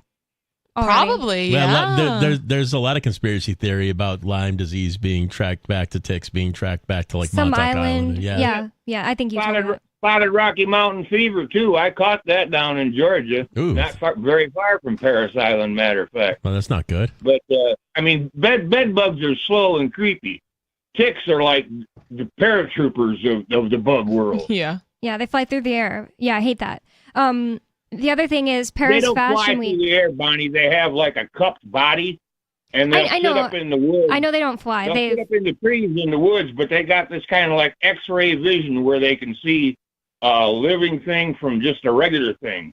And so when this orange or red unit comes walking underneath them, they just jump off the tree and land down and float on you. Yeah, they float through the air, and that's disgusting. Even if they miss, if you sit down in 8 or 10 feet, they'll come stalk you. I remember one time I was sitting on the porch, sat down to roll a cigarette, like I explained to you earlier, and I look out in front of me about 6, 8 feet, and there's this big old wood tick, and he's marching right at me like Arnold Schwarzenegger. Nasty. The other bad thing about this bug bed situation is that a bunch of celebrities and models and things like that from New York City and Los Angeles, they're in Paris Fashion Week right now, or maybe last week. Oh, so they're going to bring them back to New York. Yeah, that's what I think. Thank you for the call, Major Payne. Usually it's kind of like one call, but his topics are pretty interesting, and he didn't bore me, so I let him talk about all 3 topics. High five, Bon. And high five, Major Payne. Yeah. So going on to our next topic we have here. This is from ZeroHedge.com, and I thought this was a pretty interesting story that came out today, just a couple hours ago. Iraq to fully de-dollarize cash transactions by year's end. Wow. And what does that mean? The Iraqi government will ban all cash withdrawals and transactions in U.S. dollars as of January 1st, 2024. Does it say what they're switching to? They probably will when we get into it, but I don't see it right here. It says, according to Mazen Ahmed, Director General of Investment and Remittances at the Iraqi Central Bank. The CBI, which is the Iraqi Central Bank, official says that people who deposit dollars into banks before the end of 2023 will still be able to withdraw these funds in dollars next year. However, dollars deposited in 2024 will only be available in local currency at the official rate of 1,320 dinars. Is that what they call it? Yeah. Dinars. So here's a quote from him. He says, "You want to transfer? Transfer. You want a card in dollars? Here you go. You can use the card inside Iraq at the official rate. Or if you want to withdraw cash, you can at the official rate in dinars.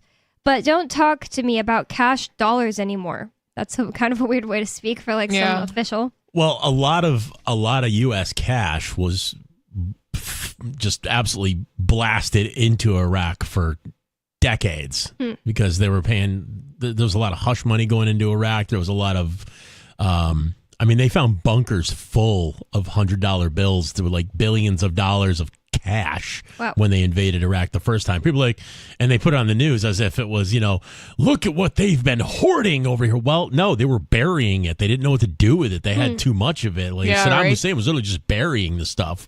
They're digging pits and filling them with $100 bills and putting sand over them, and couldn't do anything with it. What the heck? Yeah. So it's no surprise to me that this central bank guy from Iraq is saying, I don't ever want to see another $100 bill as long as I live. I can imagine him saying that. It makes sense.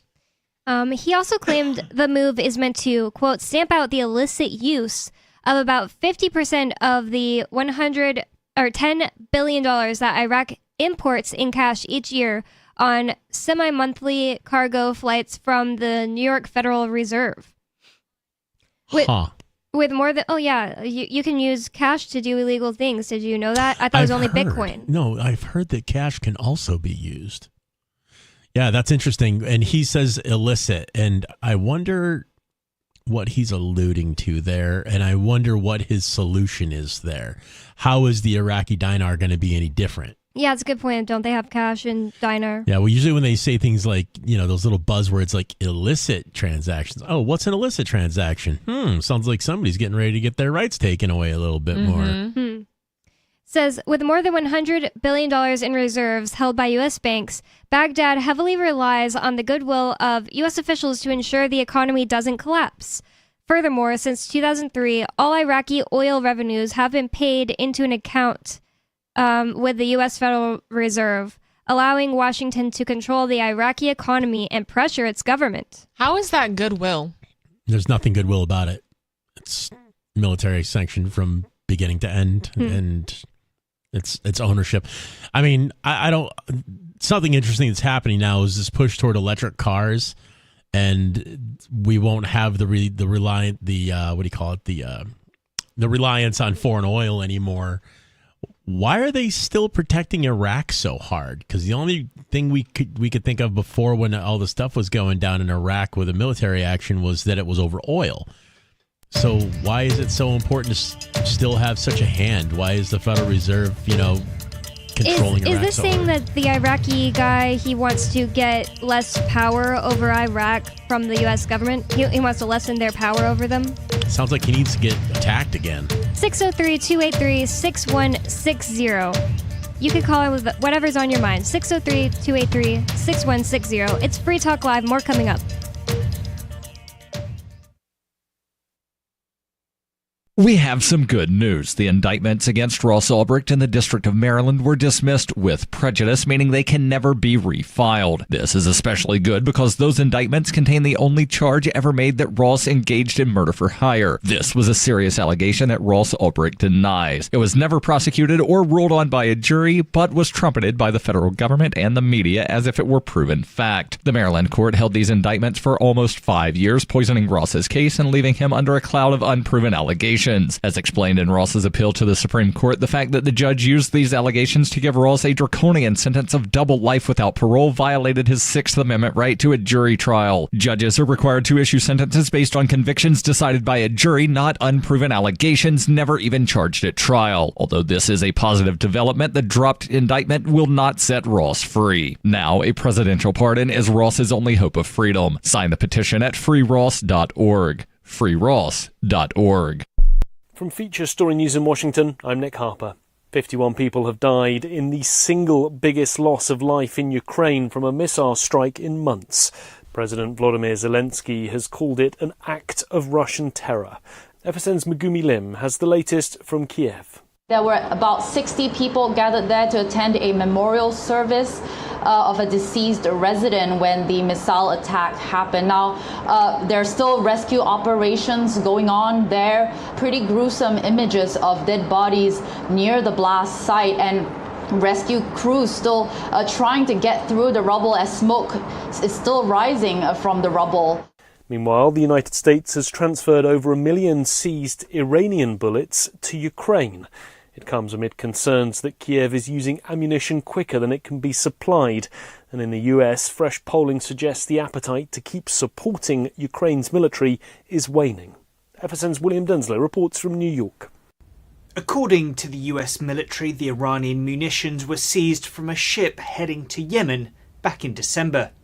Officials say 1.1 million bullets have now been sent to Ukraine as it continues its counteroffensive against Russian forces. US Congress has already approved roughly $113 billion in aid to Ukraine. But additional spending was stripped from a recent spending measure, with some Republicans reluctant to commit more funds. And a recent Reuters Ipsos poll found that 41% of Americans support providing weapons to Ukraine, while 35% disagree. William Denslow, New York. Joe Biden is taking a page out of Donald Trump's immigration playbook. The current president has waived 26 federal laws to allow for construction of a new stretch of border wall in southern Texas. FSN's Tony Waterman has more. This new stretch of wall will run about 20 miles or 32 kilometers and will be constructed in Starr County, which is currently seeing a large influx of migrants. The Biden administration says it will be paid for using already appropriated funds. Border Patrol agents apprehended more than 200,000 migrants last month, the highest number since last December. While running for president in 2020, Biden promised he wouldn't build another foot of border wall. But amid this latest surge in migrants, he's coming under increasing pressure from both Republicans and Democrats to do more to stem the flow. A man who shot and injured 10 people in a crowded New York City subway carriage has been sentenced to life in prison. 64-year-old Frank James pleaded guilty to terrorism charges following last April's attack. He set off smoke bombs in a carriage during the morning rush hour before shooting people at random. From Bureaus Worldwide, this is FSN. Our Matrix server is about as free as internet chat can be. Join the existing rooms or create your own at chat.freetalklive.com.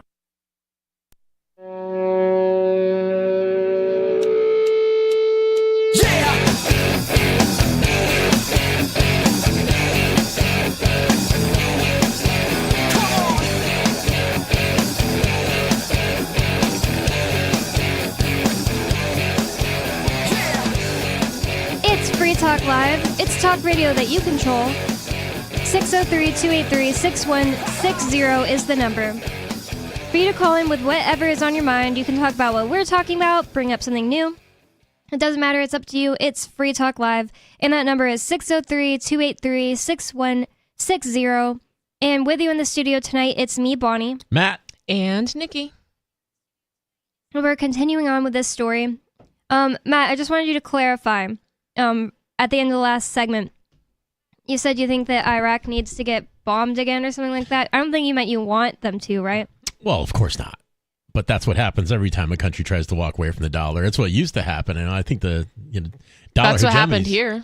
Yeah, dollar hegemony. That's what happened here. That's yeah, right. Literally, that's what happened here. I mean, they didn't bomb us, but they smashed in the windows. Yeah, and for the people who are propping up the dollar, I'm sure that will come to an end as soon as whoever controls the dollar, or the people who actually issue the dollars, will, make wars go away on that front as soon as they choose a new world reserve currency. That's kind of why I chose this story and then thought it was interesting, because it just seems pretty brave, bold of the Iraqi central bank to decide, we're going to stop dealing with U.S. dollars, even if it's just cash for now.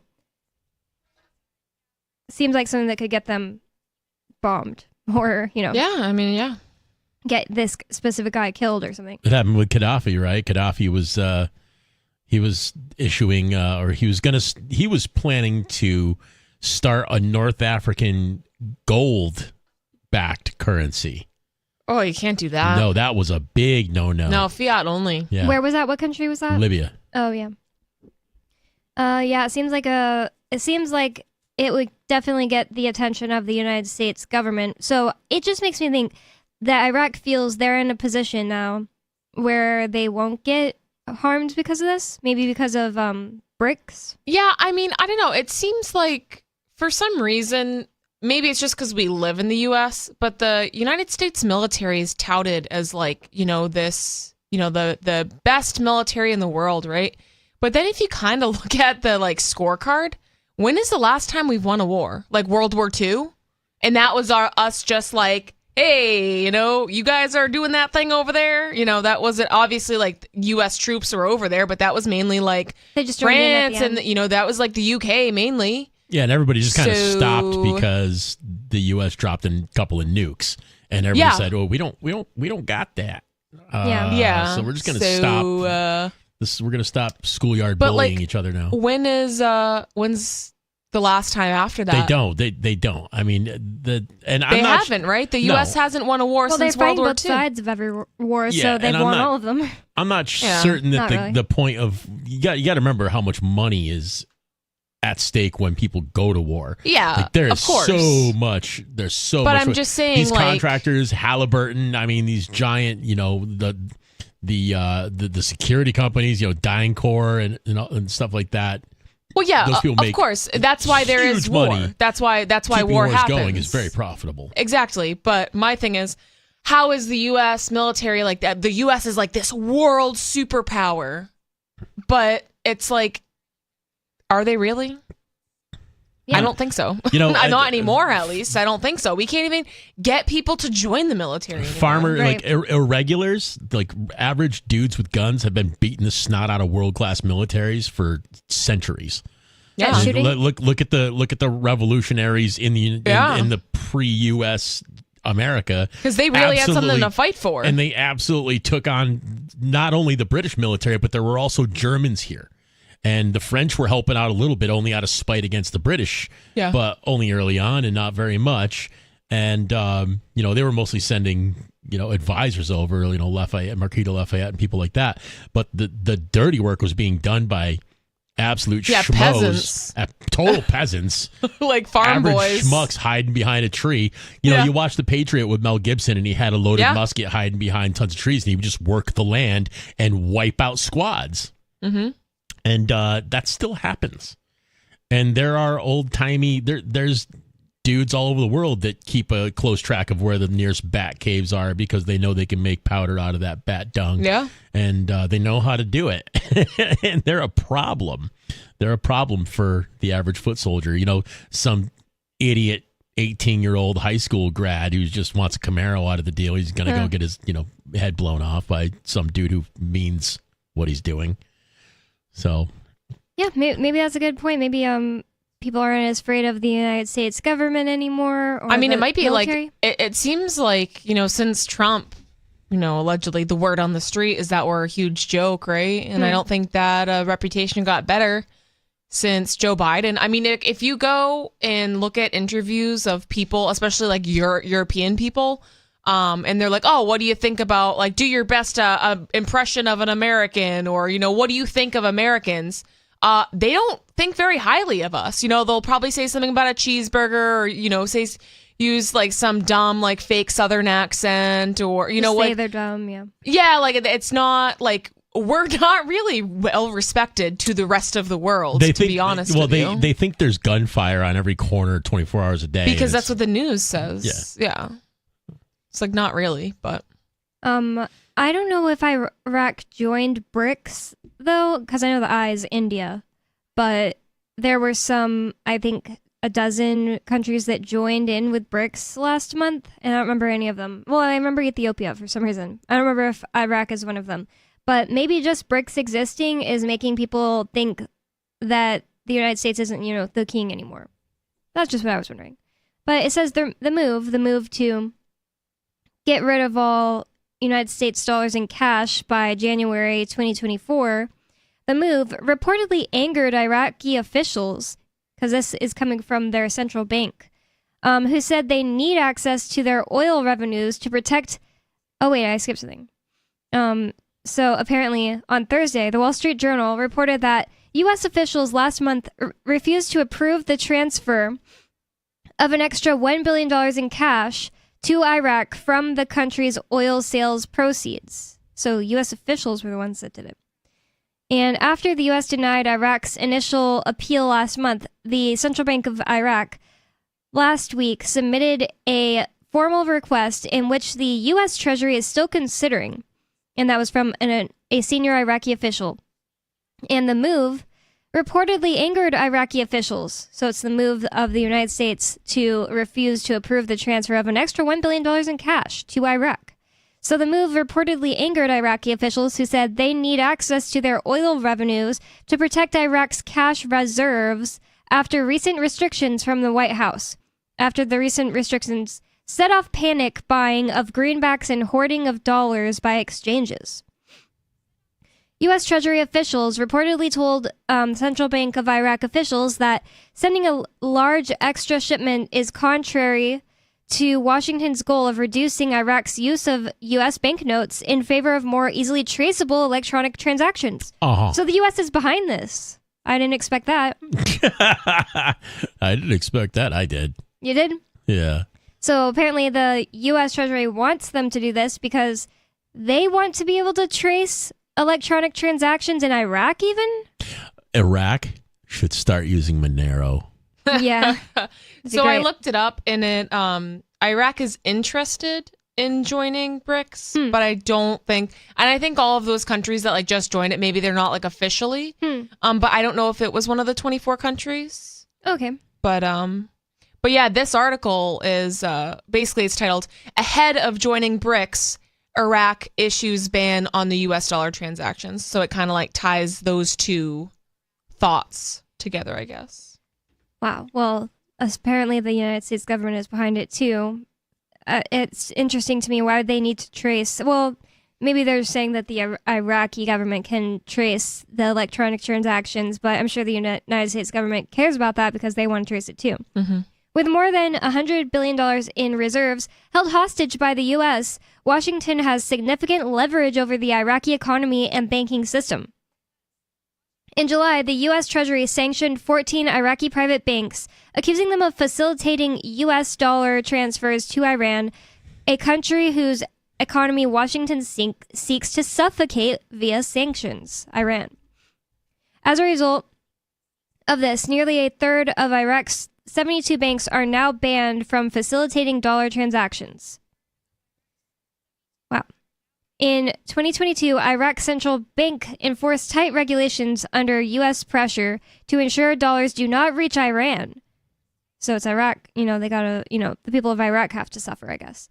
Bank clients wishing to transfer dollar funds must apply through an online platform and provide detailed information on end recipients, before a transfer is approved.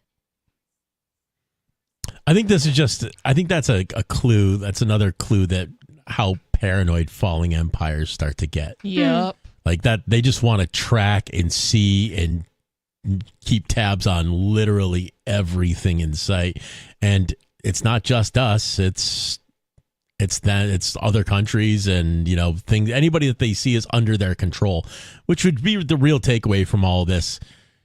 There are people in positions of power in Washington and other places who consider other people to be under their control, and they're willing to do anything to keep them under their control. Even if you don't live under the government that you think is there to protect you, it's a different one. Correct. Yeah, I definitely see that. The United States seems to be acting really strangely here. I mean, I've never heard them say we need to be able to track electronically the purchases your country is making to another country. Right. Yeah, it ends with a quote that says, this is the Iraqi MP and member of the Finance Committee in Iraq's Council of Representatives, Hussein Mouanz, told The Cradle in an exclusive interview in May, Iraq has been and continues to be a slave to the U.S. dollar. Every country's economic strength depends on the strength of its currency. It is clear that Iraq is economically dominated by the U.S., and our government does not truly control or have access to its own money. We believe that it is crucial to move away from the hegemony of the dollar, especially as it has become a tool to impose sanctions on countries. It is time for Iraq to rely on its local currency, he added. And it's pretty interesting when you hear, Iraqi officials using terms that I only ever really hear libertarians using, like, we need to move away from the United States hegemony. Yeah. Their dollar, their control over other countries. Yeah, that's the end of that story. Wouldn't it be funny if they did start using like Dash? Yeah, if they moved away from the hegemony that way. It's something that they could use to have privacy with, I really had hope that India or Russia would do that during the beginning of the Ukraine war. Because they very well may be on some level, but you're never going to know about it. One thing I would say, I mean, you would be able to tell by looking at the various blockchains if there's gigantic sums, because it costs huge amounts to run wars. I mean, if you saw a Bitcoin transaction of like 45 billion or something, like, okay, that's probably a government player moving maybe that is a war purchase right there. Can you just see Monero transactions like that? There is a blockchain, but you can't tell you can't tell much by looking at it. Even how much a transaction is? I don't know. I don't know. Well, that's all from that. I thought that was pretty interesting. Moving on, we have more in the news here. I thought this was a really interesting story, too, from the Institute for Justice. So kind of more like good news. The Institute for Justice does a really good job in all the things they do. Looking out for people who didn't actually get justice in their case. And they take on these cases for free. But this story is from the Institute for Justice .org, IJ.org. Supreme Court signals interest in tackling government immunity. Retaliatory arrest and police immunity cases are getting a second look from the Supreme Court. So on Monday, the United States Supreme Court signaled it was taking a closer look at two of the Institute for Justice's cases involving rogue government officials violating constitutional rights of innocent Americans. By relisting the cases for consideration at its October 6th conference, the justices indicated that they are interested in issues involving immunity, accountability, and the enforceability of the First and Fourth Amendments. I'm a little confused because if that was October 6th, I don't know. Oh, they're going to consider them then, but this article came out on the 3rd. Out of more than 800 cases submitted and considered, the court only relisted 20, so 2 of those 20 are IJ cases. That's pretty interesting. The first case asks whether the First Amendment permits claims for retaliatory arrest when the government has fabricated probable cause for the arrest. Gonzalez versus Trevino involves a septuagenarian, a person in their 70s, a city councilwoman from Castle Hills, Texas, which is in the middle of San Antonio, and I used to drive by that every single night on the way to go home. This city of Castle Hills picture that Mrs. Gonzalez is in front of in this picture. It's weird because it's like its own little town, but it is in San Antonio. And like San Antonio police can arrest you there, but also they have their own police. I don't really know. Yeah, I've heard of that. Like Boston has some of those. It's just on where the it's highway. like it's I'm trying to think of an example, but there are different like enclaves. Yeah, kind of weird. yeah, like it's Boston, but it's really this other place. Yeah. What's really interesting is the Castle Hills cops can't pull you over. Maybe I'm getting confused about Castle Hills and Almost Park, but one time I had an Almost Park cop chasing me in San Antonio, and once I got to like the end of this like road, she stopped. Yeah, they don't have jurisdiction. But she wasn't chasing me with her lights on. She was being weird. She was like chasing me and flashing a flashlight at me and my friend. It was so weird. But so what's happening here? Sorry, yeah. I just wanted to say that I know where Castle Hills is and I used to live there. That's all. But the first case, it's asking whether the First Amendment permits claims for a retaliatory arrest when the government has fabricated probable cause for the arrest. Gonzalez versus Trevino involves a septuagenarian city councilwoman from Castle Hills, Texas, Sylvia Gonzalez, who was thrown in jail for petitioning her government to remove the city manager, a political ally of the mayor and police chief. The mayor and police chief spent 2 months concocting bogus criminal charges against Sylvia to punish her for her speech. The Fifth U.S. Circuit Court of Appeals, over dissents by prominent conservative judges, granted qualified immunity to the officials, though it expressed regret at having to do so. The case is strikingly similar to what happened in Marion County when a police chief ordered a raid of the town's newspaper, and that's what we just oh wait, that's not the same one. Never mind. I was thinking it was the one in Kansas, but no. This happens a lot. Apparently, it just happens a lot. I guess Marion County is in Texas. Quote, overcriminalization in this country is allowing bad government actors to silence their critics by putting them in jail or raiding their homes. Qualified immunity allows these bad actors to get away with it, even though there is plenty of evidence that had it not been for speech, the arrest and the raid would not have happened. The woman's speech about, her opinion that they should get rid of the city manager. Said Anya Bidwell, an attorney with IJ. Probable cause should not allow the laundering of First Amendment violations. In the second case, the question is whether police who violate the Constitution are immune just because the government itself cannot be sued under state law. In King versus Brownback, plainclothes task force officers brutally beat an innocent college student, James King, after mistaking him for someone else. IJ is asking the Supreme Court to hear this police brutality case for the second time. IJ is asking the court to consider whether the failure of tort claims against the federal government cancel out constitutional claims against individual government employees. Not sure what that means, but anytime the cops can get held accountable for beating someone sounds good. The Supreme Court gave... But who do you sue?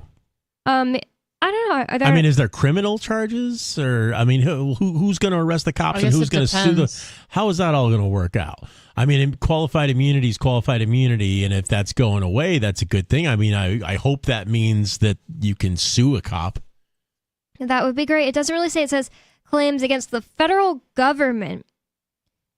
I don't know, because it didn't even say if these were federal cops. It just said plainclothes task force officers. So, well. Going on. And if they're undercover, how do you tell who they are so you can sue them? Hopefully they have to say in the court case. I don't know. This will be an interesting one to watch. Another quote from a different senior attorney at IJ, Patrick J. Como. The Supreme Court gave the Sixth Circuit a chance to answer this extremely important accountability question, but the Sixth Circuit instead said, "Thanks, but no thanks," explained Patrick J. Como. It is clear that without the Supreme Court's involvement, this ahistorical and atextual practice will continue, providing government officials with yet another tool in their already overstuffed immunity toolkit that denies Americans the protection of their Constitution.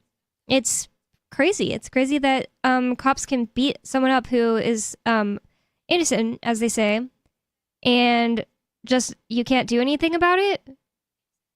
That's crazy. The Supreme Court will take another look at both of these cases during the conference this Friday. So I don't know if that means that they have to put something out about it immediately that Friday, but it's pretty interesting. It sounds actually related in a bit to, in a way, to the newspaper story that Nikki, Riley, and I, and also Ian on another day, talked about, because the woman, Miss Sylvia Gonzalez in Castle Hills, Texas, she did something that pissed off the chief of police in her town, and then they got a search warrant and raided her house. Yeah. That's basically what happened. And I'm sure that happens all the time, too. Right. You know? And it's like, it was pretty dramatic in the other case because the woman died. Yeah, well, a woman that was the relative of... Yeah, they didn't kill her or anything? It was her house. They didn't directly kill her, but she was in her 90s, I believe. Oh, so she had a heart attack from stress. Well, the next day she passed away. But this lady was, you know... So she upset. But she was, like, standing her ground. Yeah, she was like, don't go in there. Yeah. Yeah, the cops were, like, you know, going through her stuff, and she was like... What are you doing? You don't have the right to do that. Yeah. And you know, we kind of just commented on it. Like, it pissed me off because I come from, like, respecting your elders, you know, unless whatever. Like, obviously that's not, the cops are like, ma'am, we're doing our job. Stand back. Like, in her own house. It was they were so acting annoying. like she was crazy, and it's like, have some decency, have some respect. You broke into her house and you're rummaging through her, like, personal belongings. Cops beat their wives at a rate of higher than 40%. Yeah. So and they murder old ladies. And if you're talking about them giving respect to people, it ain't gonna happen. They're just like, you know, the prisons are full of people who are just merely drug addicts. But the absolute psychopaths who belong in prisons, the actual criminals, are smart enough to put on a badge for a living. You know what? And I think that is, not to get like super off topic, but I think that's a huge reason why there isn't as much justice for things like rape and domestic violence. For sure. They're all rapists and domestic violencers. Exactly. So like you'll see a lot like on like not dash cam, but like on body cam footage when they're interviewing, you know, couples that are fighting or whatever in these domestic violence cases, you can tell they're like oh yeah, this chick's kind of just crazy. And obviously like an abusive guy is going to be like so easily manipulate the situation. Yeah. And if like the guys are already in the, in that same headspace where they're like, oh yeah, I totally abuse and manipulate my wife all the time. And I smack her around too. And it's like, just stay in line. If they're already coming from that mindset, of course they're just gonna, I'm thinking of the Gabby, that YouTuber that was like doing van life with her boyfriend. Yeah, she got killed. killed. There was a traffic stop, and the cops kind of did a good job in that case because they separated them. But the guy was super manipulative, and he totally made it seem like she was just like some crazy girl and whatever. Couple weeks later, he murders her. Yeah, my cousin in Alabama, which is a police state. She called the cops because she was trapped in her bathroom, locked in her bathroom. Her boyfriend was trying to get in there and hurt her. And when the cops came, they arrested her. And whenever she was in the cop car with them, the cop looked in his mirror and said to her, he just didn't want you to leave. Yep. Like, wow. Yeah. Yep. 603-283-6160. It's Free Talk Live. More coming up.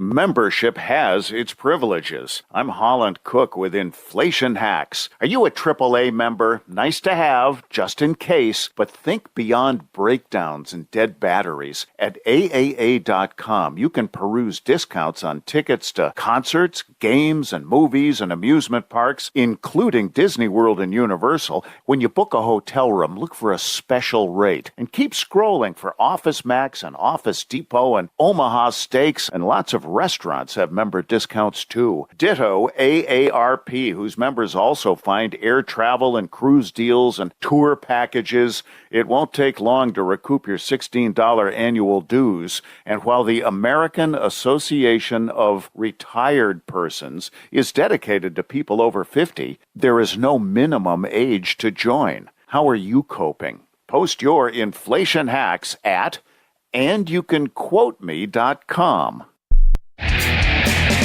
Protection. Eleutheromania.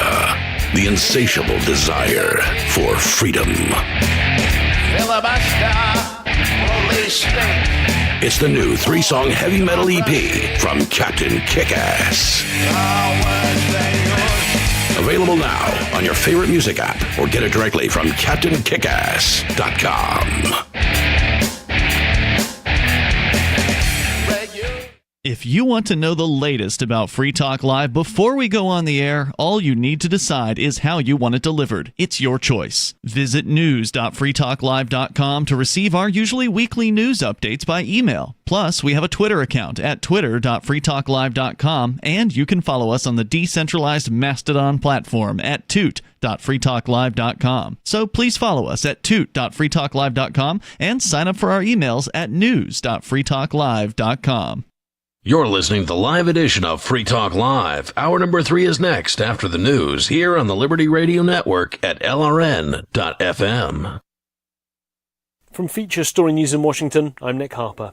51 people have died in the single biggest loss of life in Ukraine from a missile strike in months. President Volodymyr Zelensky has called it an act of Russian terror. FSN's Megumi Lim has the latest from Kiev.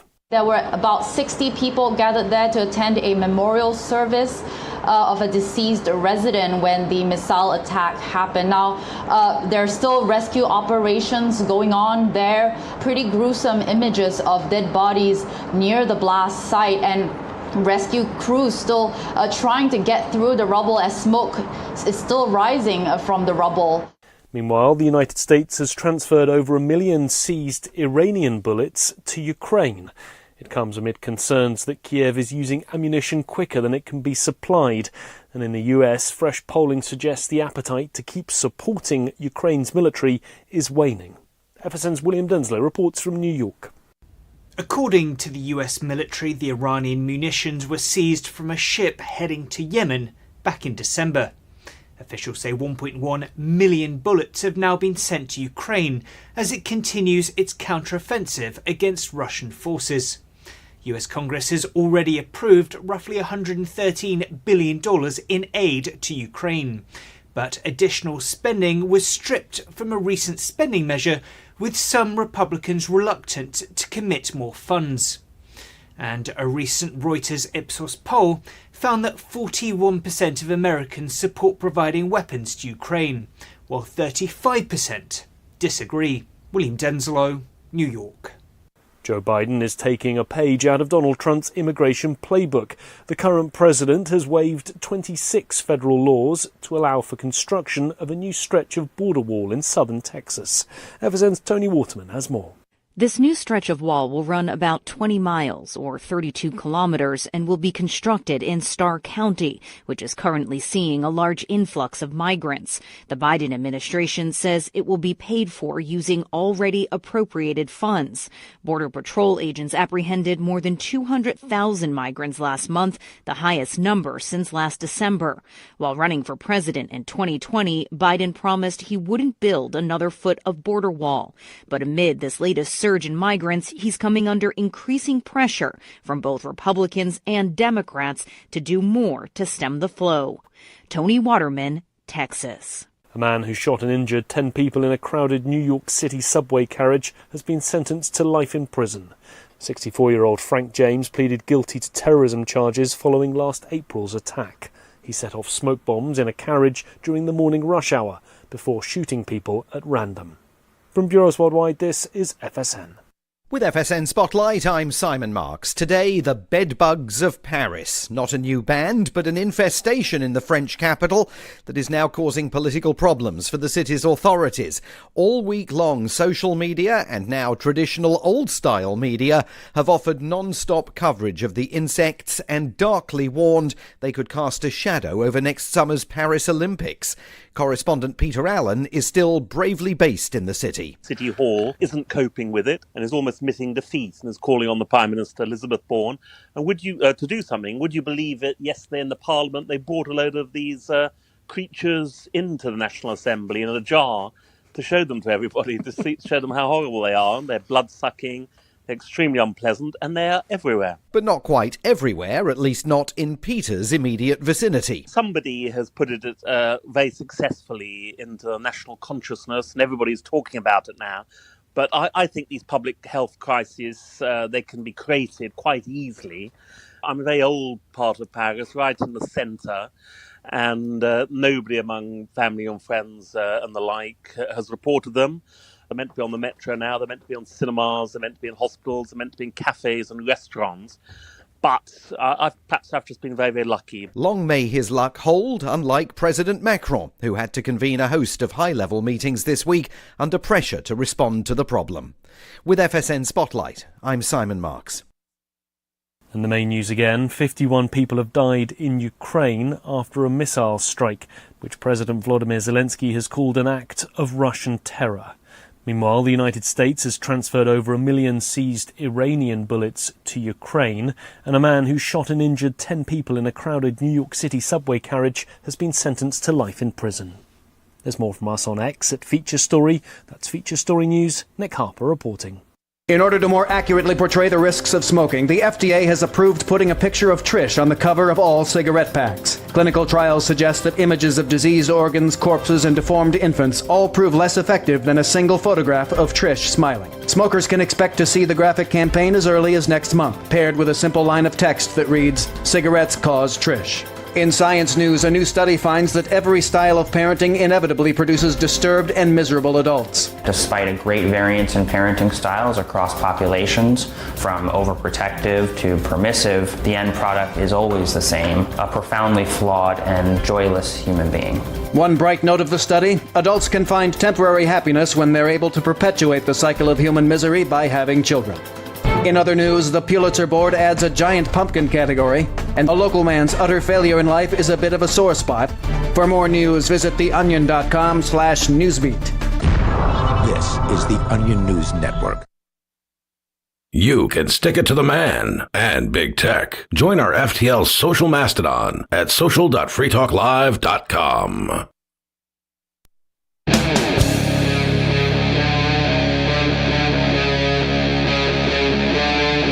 Free Talk Live.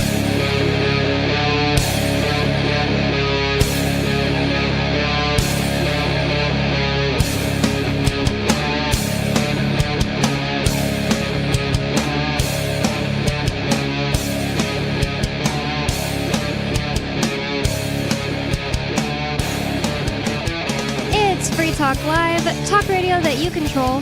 603-283-6160. That's the phone number to call with whatever's on your mind. 603-283-6160. You can bring up whatever you want to talk about or comment on what we're talking about. It doesn't matter. It's up to you. 603-283-6160. And with you in the studio tonight, it's me, Bonnie. Matt. And Nikki. And I just wanted to thank Prometheus, who is a silver level amplifier. Being an amplifier means that he gives us money every month to amplify, market, and promote the show. I forgot what the S stands for right now. Support. They added the S. So if you want to do that, if you're interested in helping like Prometheus, go to Free Talk Live or amps, amps.freetalklive.com. Thank you, Prometheus. Nikki had a story about parents hitting their kids. Mm-hmm. So a few weeks ago on the Sunday night show, we were talking about circumcision. And I'm not going to, say that every person on this show would say that circumcision is child abuse. But Captain and I definitely were coming to that conclusion. Yeah. So it's not surprising that I also think that spanking your children is also child abuse. So I want to talk about this because apparently 81% of people still agree with spanking. A lot of, you hear a lot of the, oh, I was spanked when I was a kid and I turned out fine. Okay, well, clearly you didn't because you're still hitting children and most people have severe mental and emotional trauma and, all sorts of things. Some friend said to me recently, like, sometimes you just got to hit your kid. And I was like, you just got to hit him or something like that. And I was like, I know didn't what know it to is? say. Okay, so parents spank their children not to teach the child a lesson, it's lazy parenting. It's because They're adults getting their frustration out. I think. Exactly. So like it's a physical outlet. It's like the parent hasn't done the emotional and mental work to actually be a parent, and they don't have their own emotional regulation skills. And instead of having a conversation with their child or finding another civilized form of discipline or some way to turn this into a learning experience, they hit their children. And then, it escalates from there. Like some parents only hit their children every once in a while to, for discipline, whatever, you did something really bad and you get spanked. But it's like, where do you draw the line, right? Like to me, like then you have parents that spank their children like all the time. And then it turns into like very obvious child abuse. So I think it's just this lazy parenting, and it's just people that haven't developed those emotional regulation skills.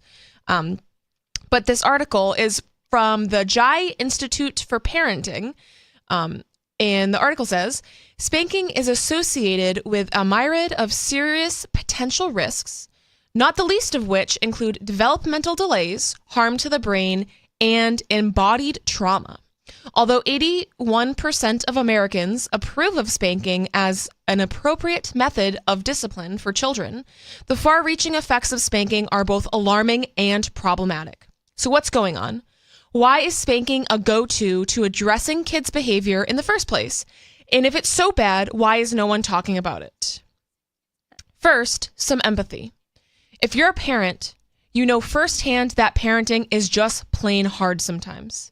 Even the most gentle, peaceful parent can have days or weeks where they want to throw in the proverbial towel. We know that kids' behavior, be it toddler tantrums, parenting an angry child, or anything else the child brings to the relationship, can be incredibly triggering. Not to mention, we have to manage whatever our own stuff we might be dealing with. Especially if we're exhausted or otherwise low on the emotional resources, we want our kids to make our lives easier, not harder. I don't know who would ever think a child would make your life easier because they wouldn't. I mean, I absolutely agree, and I do feel bad for parents when I see a kid throwing a tantrum in a store. Obviously, my first reaction is to be annoyed. But Yeah. I try to put myself in their position because it's like you can't control. It's like a storm.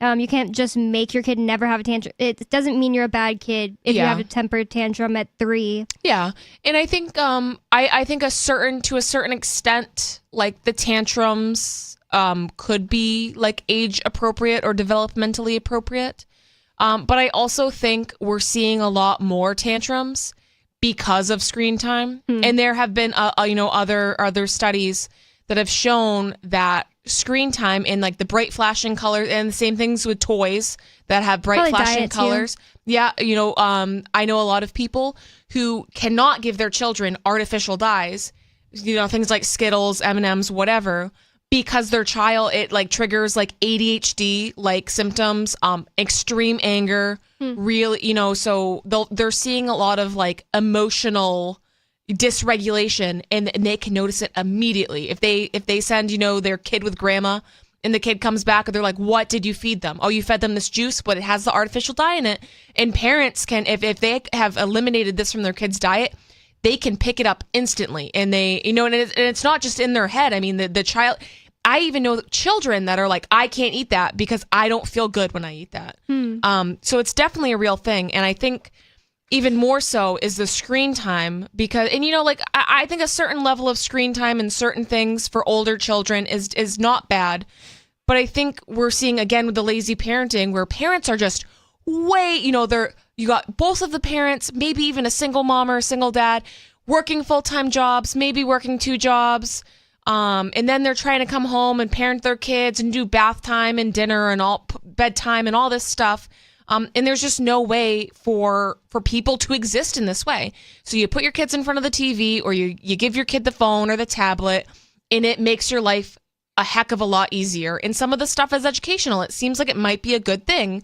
But the bright flashing colors, the, rapidly switching from scene to scene and, from picture to picture, that young children's brains are not supposed to be seeing that. Neither are adult brains. Probably not. And that's why, TikTok's a huge thing, right? No, it's awful. So, people don't have the attention span anymore. And I think it's a dopamine hit after a dopamine hit Yeah. after a dopamine hit. It's a drug addict. It's a drug addiction. Yeah. It's just a dopamine addiction. Absolutely. And, it's sensational and whatever, all these things. And that's why people get addicted to TV. But I think it's even more harmful with the young brains. I mean, like we're seeing like babies looking at phones. Because their brains are just not going to be able to be wired correctly anymore. No. Because they learn to be wired incorrectly. No, and yeah, they're supposed to be like looking at real things. Like they're supposed to be looking at siblings and mom and dad and, like especially like a young baby. I mean, you can place them under a tree or your face up, place them just outside and they'll look up at the clouds and the tree and the leaves, and that will be plenty entertaining for them. So their brains, I don't want to call them primitive because I do think, babies do have a certain wisdom to them, but they don't need all like the bright flashing, crazy cartoons. I think that is really doing children a disservice. And I think that's why we're seeing so much of those tantrums. And, you talk about the terrible twos, but that's kind of creeping into like 3-year-olds, 4-year-olds, 5-year-olds, where like all like that period is becoming really, really difficult for children. And I think it has a lot to do with like the crap they're putting in foods and, in the screen time. So I'll go back to the article. So first they say, we're going from the part where they're saying we want our kids to make our lives easier, not harder. And nobody would ever think that. That desire for things to be easy is completely normal. However, while spanking kids might seem to get us the behavior we desire, the effects of spanking simply aren't worth it. There is another way. Believe it or not, with practice, the other way usually becomes much easier than spanking. Even better, it produces much better results for both parent and child. Well, of course for child, because they're not being abused. Consider these reasons parents spank and their counterpoints. Parents spank for many reasons. Some parents learned to spank from their family of origin. Yep, I think about that a lot. It's like, oh, it's fine because my parents spanked me. Well, and that's the thing. It's like, oh, well, I was spanked and I turned out fine. And then the other point that people like to bring up is like, well, that's why everybody's so soft nowadays. That's why we have all these snowflakes. Yeah. Because these kids aren't hit enough. And I just don't. Yeah, there's so many times when there's a bad kid that somebody around me will say that kid's bad because that kid doesn't get hit enough. And it doesn't. That's just not the case, I don't think. And no, it doesn't make good kids to be hit. We were only spanked once in a very blue moon. Like if we did really something bad, I think I only got spanked like twice in my entire life, and people are always commenting that me and my siblings were just like exceptionally good. But you guys were also homeschooled, right? Yeah. And you probably had a very involved mother. Yeah, and we weren't vaccinated, most of us. Yeah. So, and that's another thing. I think the vaccines also brain melt. Yeah. Basically. So, consider our history doesn't need to be our destiny. There's a path forward. Some parents may misunderstand child development and appropriate discipline methods to match that development. Consider, resources are available to support adults in learning about what children need at various stages. And I think that's another huge issue that I saw somebody on the internet the other day. If you need to read a parenting book, you're an idiot. It's common sense. Well, not really. I mean, if you were doing anything, you would maybe want to read a book on it and learn a little bit about it before you're going to do it. I mean, you're raising this human being. I mean, even just like medical stuff. I mean, like having a newborn. I mean, like even just all of the questions that might arise, like, is this normal? Is that normal? I mean, it's a totally new thing. And then when they get older and you have to essentially raise this human being and teach them everything they're going to know, that is a huge responsibility. Yeah. Why wouldn't you want to take some sort of class or like read a few books on that? There's the peaceful parenting contingent in the Liberty community is pretty big. Yeah. I mean, there's lots of people you can reach out to and ask them about. I mean, Google it. Like it's 2023. I know John Bush was huge on that, and he has a whole homeschooling curriculum that he does with that's right. Ron Paul. Free plug for John. No, that's Tom Woods. Tom Woods and Ron Paul, the Ron Paul curriculum. Really? Yeah, but John Bush has a thing going on too. I think he also building in separate or build in. Well, I get his emails for the homeschool thing, so maybe I was confused about that. Maybe he's a part of the Ron Paul thing now, but no, I don't think it was just from John Bush. It didn't have anything to do with Ron Paul. Yeah, his is called got confused. Separate and build or something like that. I don't think it's the word separate, but something like that. But yeah, anything you want to do, you should gain as much knowledge about it as possible before doing it. So I don't see why anyone would say that. Today, my friends were laughing at me because I didn't know if the baby takes weeks to open her eyes, or because she just had her eyes closed the entire time I was holding her for like an hour. Yeah. I was like, do they open their eyes immediately? And they were like, oh yeah, she opens her eyes all the time. Like when she's really annoyed, if you move around too fast, then she'll open her eyes. But they thought they were laughing at me because they were like, well, she's not a puppy. Well, I mean, so I didn't even know that till today, really. But it's like if you have never interacted with like a newborn, like a brand new baby, how would you know that? Yeah, so. And there's so many little things like that you don't even consider. People are always like shocked that babies have fingernails. Oh, wow. You don't think about their fingernails, and they do. They have really long fingernails because they're growing in utero the whole time. But it's just like little things like that where it's like, you're not going to be like, a bad parent if you don't know that your kid's coming out with fingernails. But it's just little stuff like that. It's like you don't learn about that until you're a parent. And like certain things, like with childcare, it's like, or even like psychology and, child development. Like you should research that before having a kid, because who knows, you might hate kids and you might think this whole thing is dumb, but like you should probably look into it first.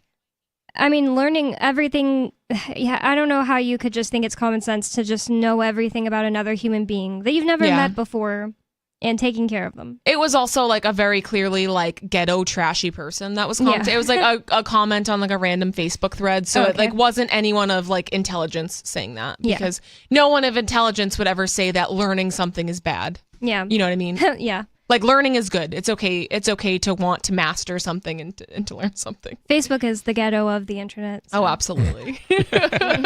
So what are the effects of spanking? If so many people are doing it, can it really be that harmful?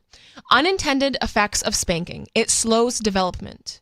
Children grow best, developmentally and otherwise, when they feel safe to do so. Children who feel emotionally safe don't have to expend energy on self-protection. So Maslow's hierarchy of self, right? Like basic psychology. Among the effects of spanking, however, are children who suffer the fear of being hit, smacked, swatted, or any other terms adults use to mean spanking. Switch. Yeah. Grab me a switch. This fear is in direct opposition to children's growth. In fact, it is a strong force against it. The effects of spanking resultantly are that the child's IQ in development slow to a lower rate than a child would otherwise experience, which kind of makes sense because, yeah, like if you go back to like Maslow's hierarchy of self, like if you don't feel safe, how are you going to explore? Do things. How are you going to learn There's if you even, don't feel safe? Not evidence, but like proof that cells don't do as well in your body if you're stressed, because it's the same absolutely.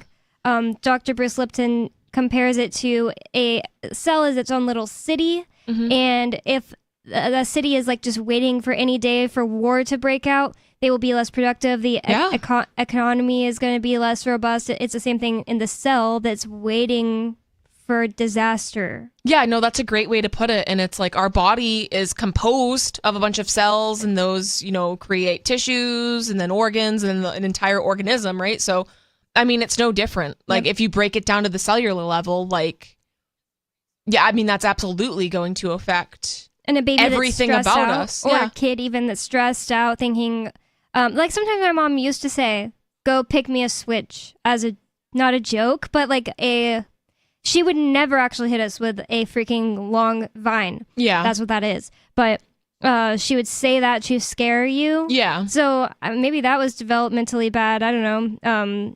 Because if you're just like afraid, is she going to really do it? Or like, go get me my wooden spoon. But she never would do that. The wooden spoon was big in my house. Yeah. Never once got swung, but just got threatened, right? it was more of a meme than anything, but she would do Right. it with a big smile on her face, like, I get the wooden spoon. Right. And my dad this was just like totally a joke. My dad would take a belt and make a slapping noise with it. Yeah. But that was actually just a joke. Like, I don't even think he would make a joke that if we were bad, that he would hit us with the belt, but he wouldn't actually do that. And I think stuff like that, I mean, whether that's going to developmentally, delay a child, I don't know if that would really do anything. I am extremely screwed up from that. From the spoon? No. No, not at all. I was kidding. Well, and that's the thing. I mean, I think when your parents make those empty threats, it kind of they like does know you become a won't do it. joke. Yeah. And it's like after a while, it's like, by the time you're like 7 years old, you're like, oh, all right, he's doing the belt thing again. Right. Like, but it sends a message like, okay, they don't like what I'm doing, like whatever. But if your parents actually do spank you and you're just waiting for the next time you get hit by your mom, then I can see it shutting down your system. Yeah, so you're like constantly in that fight or flight mode. And like just your brain becoming more intelligent, so whatever mechanism that is that causes you to have a high IQ, I can see that being lower on the level of things your body needs to get done, like it's working on digestion and everything absolutely. else. So it's gonna, disregard that for a while because it's in a stressed position. Well, and like stress affects like everything. So it's like, it affects your ability to retain information. It affects your immune system. It affects so many things. So like health, intelligence, everything. So some parents argue that spanking only when their child is very young or only when the parent is no longer angry is an acceptable way to use the corporal punishment. Science disproves that.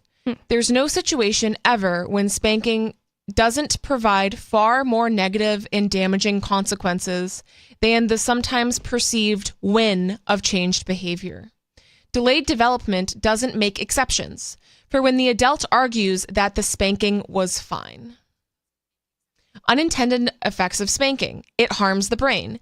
The effects of spanking include a decline in children's mental health. Their brain literally can't function as well as it otherwise would. A child's subconscious simply can't comprehend that the same adult who loves them would physically harm them. Which doesn't make any sense at all. No. And I use this example all the time because people always try to defend spanking. I'm like, if I smacked Matt in the face, you'd be like, that's abuse. Like, you can't do that. That's ridiculous. He's an adult. Oh my gosh, he's an adult. So but he was doing what Nikki didn't want him to do. Yeah, so I'm just disciplining him. Yeah.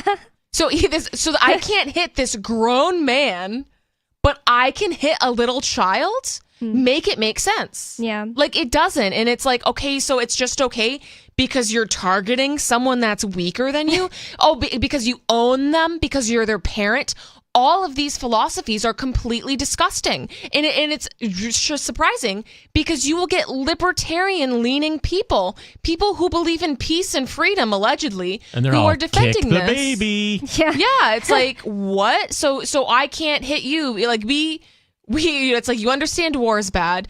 You understand that, like, hitting other adults is bad, that violence is bad. Like, these people who believe in the non-aggression principle, but somehow spanking is different because I just don't get it. I don't get how people can, like, do the mental gymnastics to... It's where people learn bad social habits in the first place. Their parents taking out stuff on them and whatever. Yeah, I take notes over here for the after show stuff where I write about little segments or little subjects that we talked about on the show. And I wrote 81% of people approve of beating kids. Yeah, like, what's the apparently. difference? Yeah.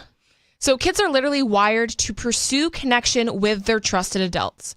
We see it from the first moments of the child's life where they seek the warm embrace of their mother, searching for her eyes and her breast. As they grow, kids will continue to try to connect with her no matter what, even if it's damaging to their well-being. That is so sad. Needless to say, spanking isn't exclusive to mothers. The point is that children biologically and naturally crave their primary caregiver's love, no matter who it is. A child's mental health damaged by spanking is not easy to recover once the relationship has suffered. Even a decade later, a child who was spanked only as a toddler may still be suffering the repercussions. Furthermore, their behavior may actually deteriorate years later as a direct result of their prior corporal punishment. They become cops. Oh, yeah. What do you think? Do you want to come on Free Talk Live and defend hitting kids? Please do, because I would love to hear the other side of the story. 603-283-6160. It's Free Talk Live. More coming up.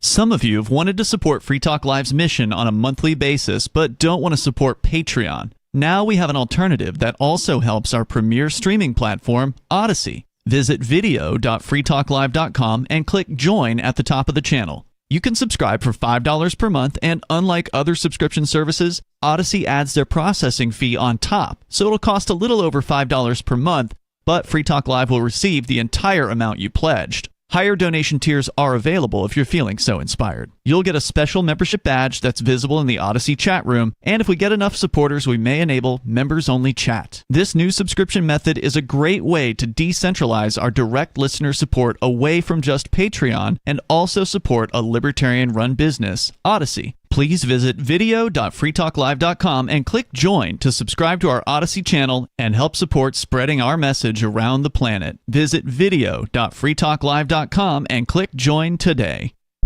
From Feature Story News in Washington, I'm Nick Harper. 51 people have died in the single biggest loss of life in Ukraine from a missile strike in months. President Volodymyr Zelensky has called it an act of Russian terror. FSN's Megumi Lim has the latest from Kiev. There were about 60 people gathered there to attend a memorial service of a deceased resident when the missile attack happened. Now, there are still rescue operations going on there. Pretty gruesome images of dead bodies near the blast site, and rescue crews still trying to get through the rubble as smoke is still rising from the rubble. Meanwhile, the United States has transferred over 1 million seized Iranian bullets to Ukraine. It comes amid concerns that Kiev is using ammunition quicker than it can be supplied. And in the US, fresh polling suggests the appetite to keep supporting Ukraine's military is waning. FSN's William Denslow reports from New York. According to the US military, the Iranian munitions were seized from a ship heading to Yemen back in December. Officials say 1.1 million bullets have now been sent to Ukraine as it continues its counteroffensive against Russian forces. US Congress has already approved roughly $113 billion in aid to Ukraine. But additional spending was stripped from a recent spending measure, with some Republicans reluctant to commit more funds. And a recent Reuters Ipsos poll found that 41% of Americans support providing weapons to Ukraine, while 35% disagree. William Denzelo, New York. Joe Biden is taking a page out of Donald Trump's immigration playbook. The current president has waived 26 federal laws to allow for construction of a new stretch of border wall in southern Texas. FSN's Tony Waterman has more. This new stretch of wall will run about 20 miles or 32 kilometers and will be constructed in Starr County, which is currently seeing a large influx of migrants. The Biden administration says it will be paid for using already appropriated funds. Border Patrol agents apprehended more than 200,000 migrants last month, the highest number since last December. While running for president in 2020, Biden promised he wouldn't build another foot of border wall. But amid this latest surge in migrants, he's coming under increasing pressure from both Republicans and Democrats to do more to stem the flow. A man who shot and injured 10 people in a crowded New York City subway carriage has been sentenced to life in prison. 64-year-old Frank James pleaded guilty to terrorism charges following last April's attack. He set off smoke bombs in a carriage during the morning rush hour before shooting people at random. From Bureaus Worldwide, this is FSN. Don't miss a moment of Free Talk Live. Get our archives daily via our podcast at feeds.freetalklive.com.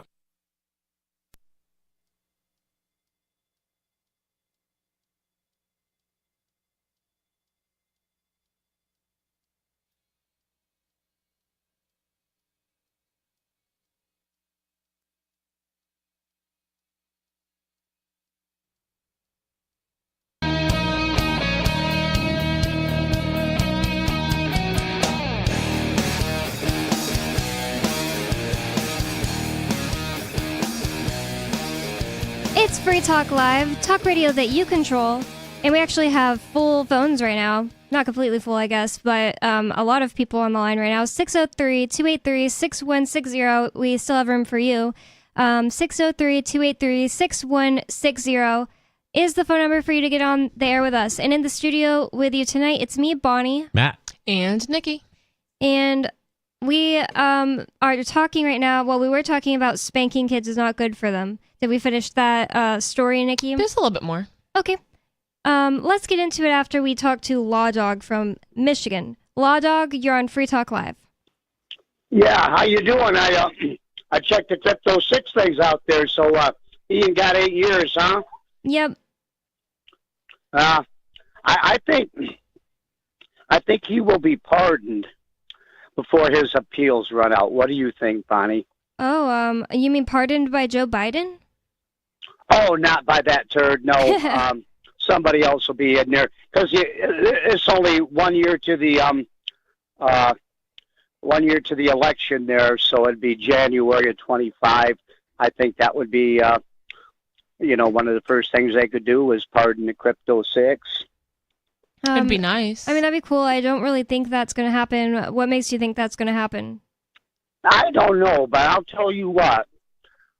Somebody out there at Vegas, one of the houses at Vegas, should put a line on that, and we can bet. I bet you he's going to be pardoned by the time his appeals run out. People so keep it's asking just me, one of those things. What if we talked to Vivek Ramaswamy or some other presidential candidate? And honestly, I would rather Ian win his appeal than me have to feel like, oh, thanks Vivek Ramaswamy for the rest of my life. I'd way rather Ian just win the appeal. Well, you don't even have to show any gratitude, it doesn't cost you anything not to. But the thing about it is just, just wait, because it's a matter of principle. You're putting personalities and anger in front of this, and that's just not doing any good. I think it would be really beneficial. I mean, yeah, that would be great if he was pardoned. I won't hold my breath, but I think that'd be wonderful. But it would also be very beneficial for this to go all the way, through appeals. Most likely, if it's appealed, it will go to the Supreme Court. And I think that could help a lot of people. Yeah. If that turns out, and like if we do it that way, I think that would be a really good precedent. Well, thank you for the call, Law Dog. I wanted to know why he thought that, but it seemed that he was kind of just guessing as well. But let's move on. Wishful thinking. Yeah. It's positive. Let's keep it there. Yeah. Let's move on. We have David in New Mexico. David, you're on Free Talk Live. Raw Dog.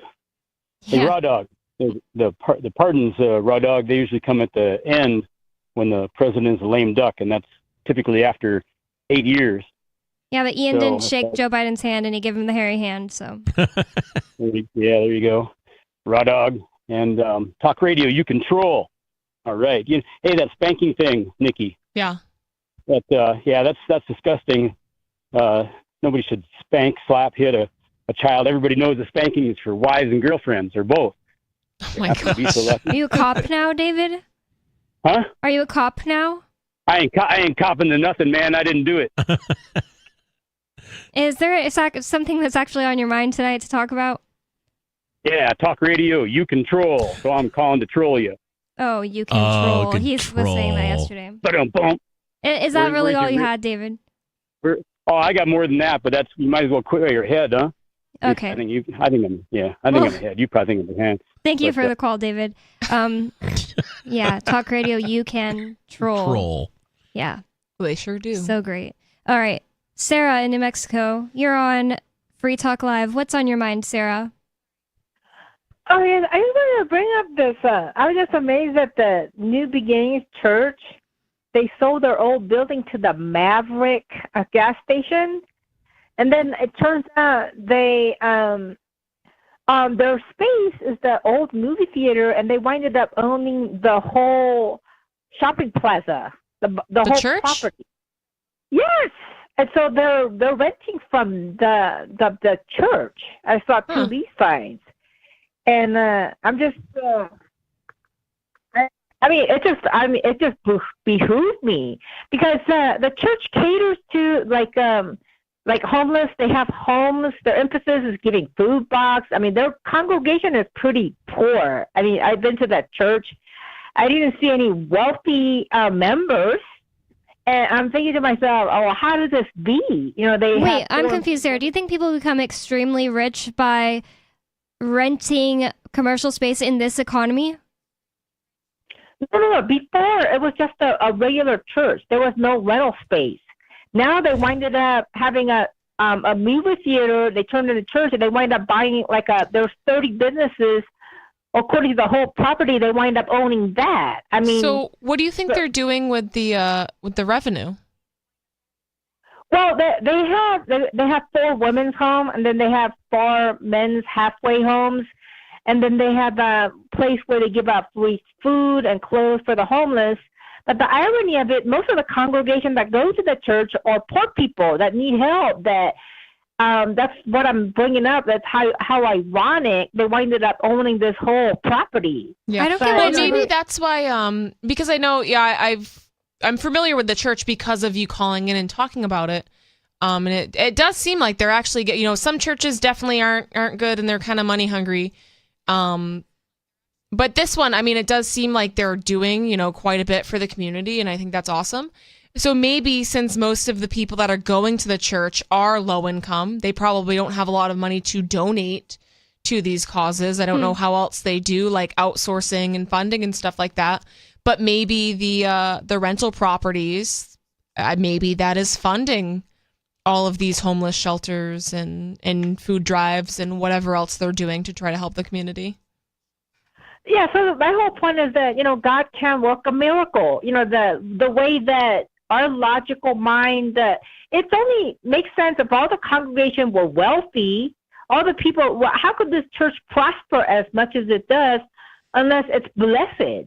So it's irony, you know what I mean? Whatever we think that is, it doesn't make much sense to God. I mean, the God's ways of doing things and blessing and giving are completely contradictory to what we think is supposed to be. So Maybe Sarah is saying that this is a good thing that they own these rental properties. No, that's what it seemed like. I mean, I think it's. I don't have any. I thought she was saying it was problems bad. with She said it behooved her. I think she was just surprised, right? Oh, okay.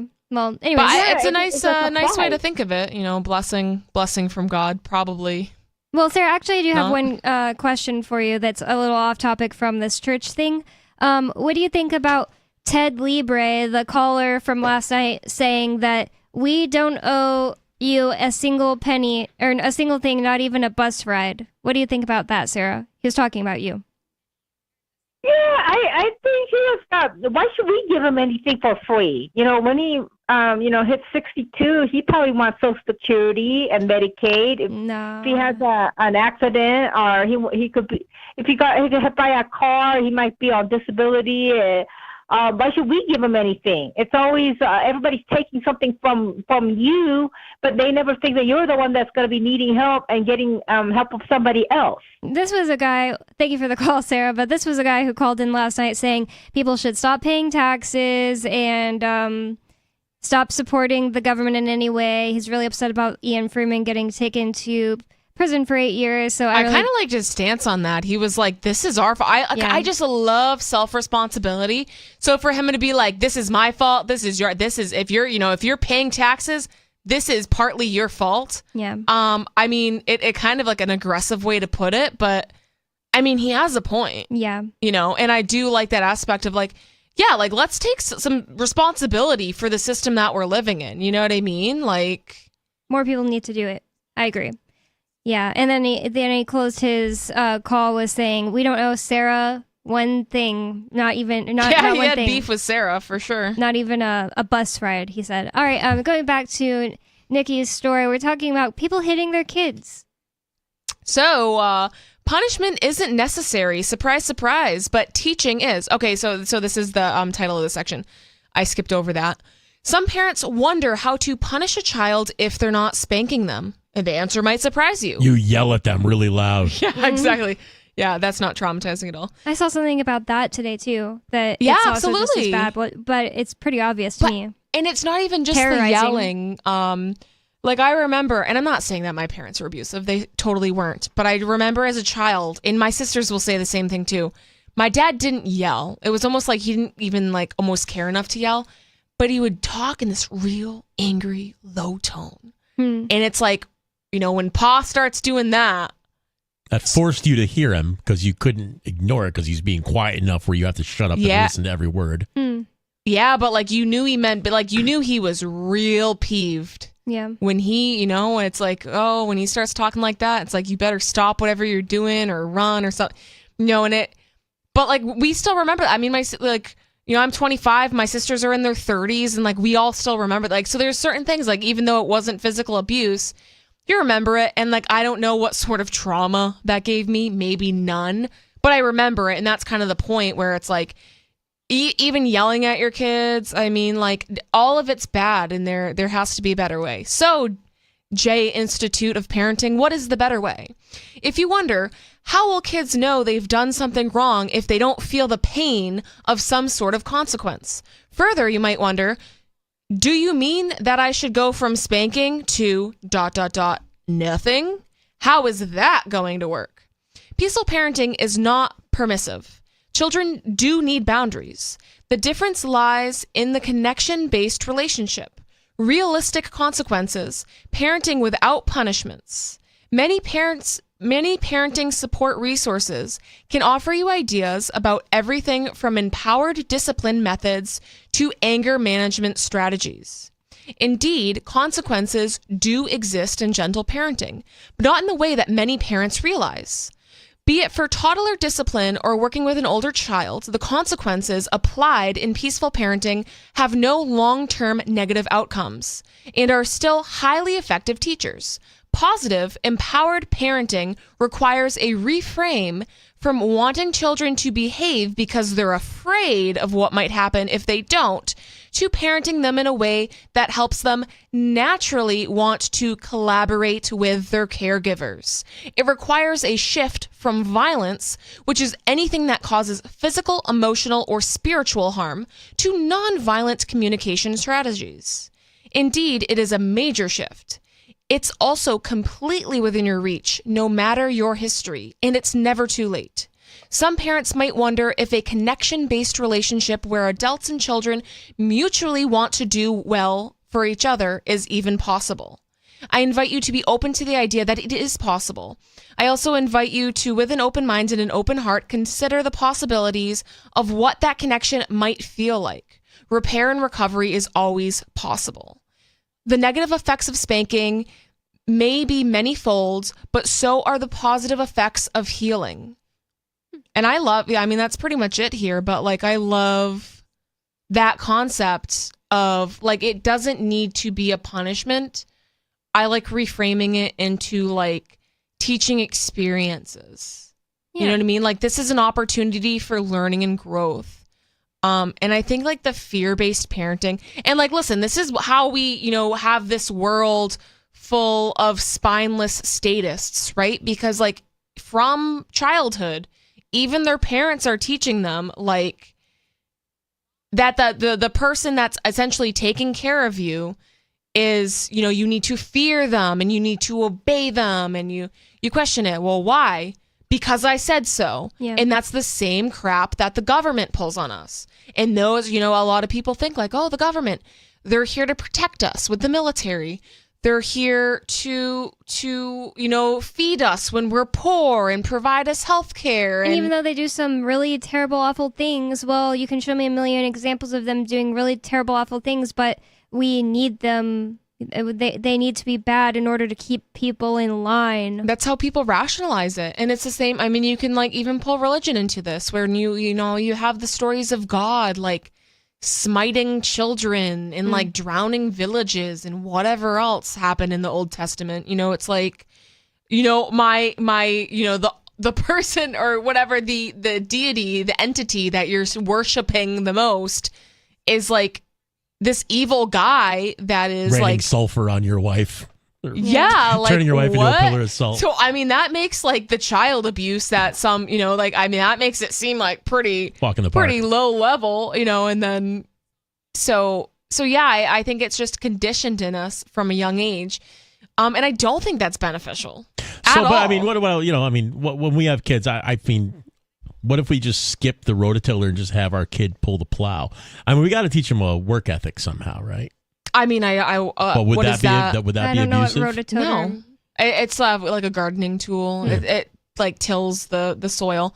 I don't think that working is abuse. All right, so they can pull a plow. No, I think like my point is like, don't yell at your kid. I mean, it's hard. I yell. What about I yell. What about working a kid as punishment? Go stack wood. That's but I think that might be.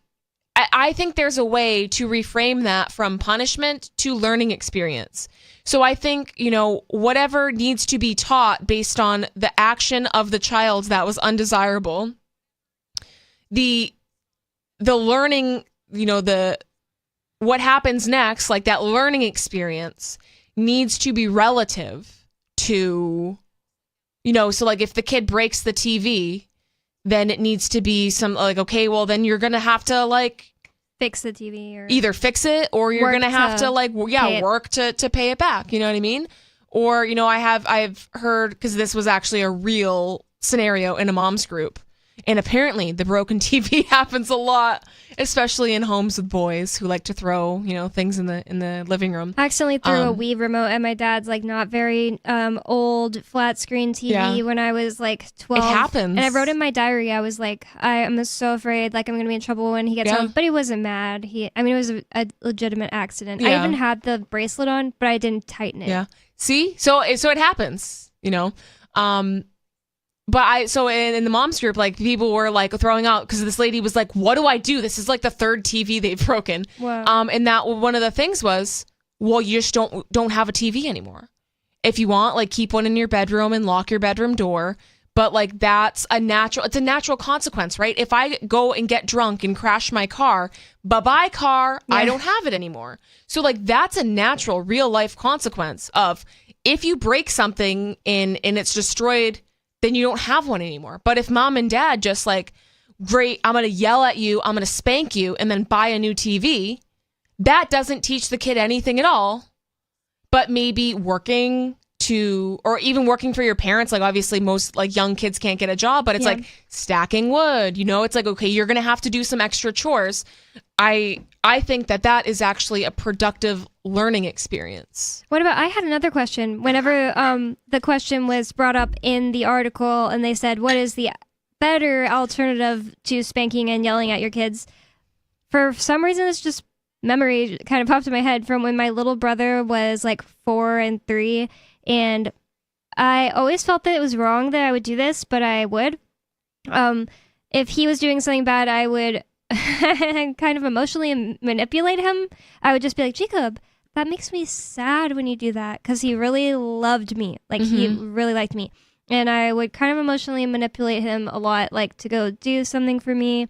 Or, but what if is that really bad, you think, for a punishment? Like, that makes me sad when you do that. I mean, Jacob? but I've seen, so like this is kind of a different example, but like people do that with babies and like toddlers. So like if the kid bites you, you're just like, ow, that hurts. Like, or if the kid hits, it's like, no, like that makes me sad when you, so I would think that like, but unless it's a lie, Sometimes it was a lie. Like, yeah, like if you're like manipulating him to do things, then like that's probably not good. But if he was doing something undesirable, like being, something that would be perceived as bad, you're like, don't do that. Like that makes me sad when you do that. Yeah. Well, I don't think that's that bad, but I would also, like, he wanted to be a cop when he grew up because he watched Paw Patrol. And you're like, that makes me sad. Yeah, I was like, Jacob, the cops are bad. And he's like, no, they're not. They're not bad. And Jacob, you're not too old to abort. I would tell him, the cops hurt me. The cops came to my job and they hurt me because they got me in trouble, Jacob. No, that is like totally a learning. Like that is like, I think that's perfect. That is like a teaching experience. And I changed his mind, but now he wants to be a lawyer. That's better. Better. Does he want to be a defense attorney at I don't least? think he knows about any of that stuff. How, is he like really young still? But anyways, so no, I think that's fine. I think my biggest thing, especially when it comes to like the spanking, is like have a discussion. Maybe, it's hard. It's hard to communicate with people, like language is weird. Like it's hard to express your feelings. But I think even if you say the wrong thing, like even if you don't say the perfect thing to your kid, trying your best to like have a conversation and explain something to them. And like, cause even that's like a teaching experience enough. Like if the kid does something that you don't like or is bad or is mean or whatever, if you like sit down with them and like try your best to explain it, that is worlds better than yelling at them or having some sort of like emotional outburst or hitting them. I mean, so even if like you don't say the right thing, I mean, it can't be worse than hitting them. And it's just good probably for the parent themselves, because I've never been a parent, but I've been a sibling. And my little sister who lives with us, lives with me now, she is only 4 years younger than me. But when at this time in our lives, when I was out of the house and she was still a high schooler, she would come to my house a lot. And I had such a bad temper. The federal government even sent me to anger management issues at this time for a different thing, nothing related to my family or siblings. It was because I cussed out a cop. And but I really did have like serious anger issues at the time. Yeah. And anything she did that was like a little bit annoying to me, we weren't really fighting because she's really passive and nice.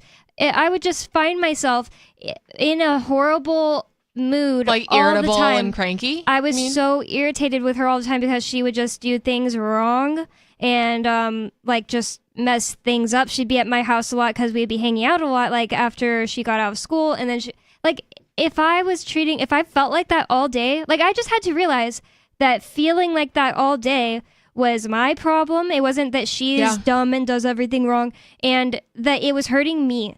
And absolutely, like because it doesn't feel years. good to like whenever because I know what you're talking about. Like whenever I'm like cranky or whatever, like after I feel really like stupid. Or at the very least, I don't feel good about it. I'm like, wow, I like.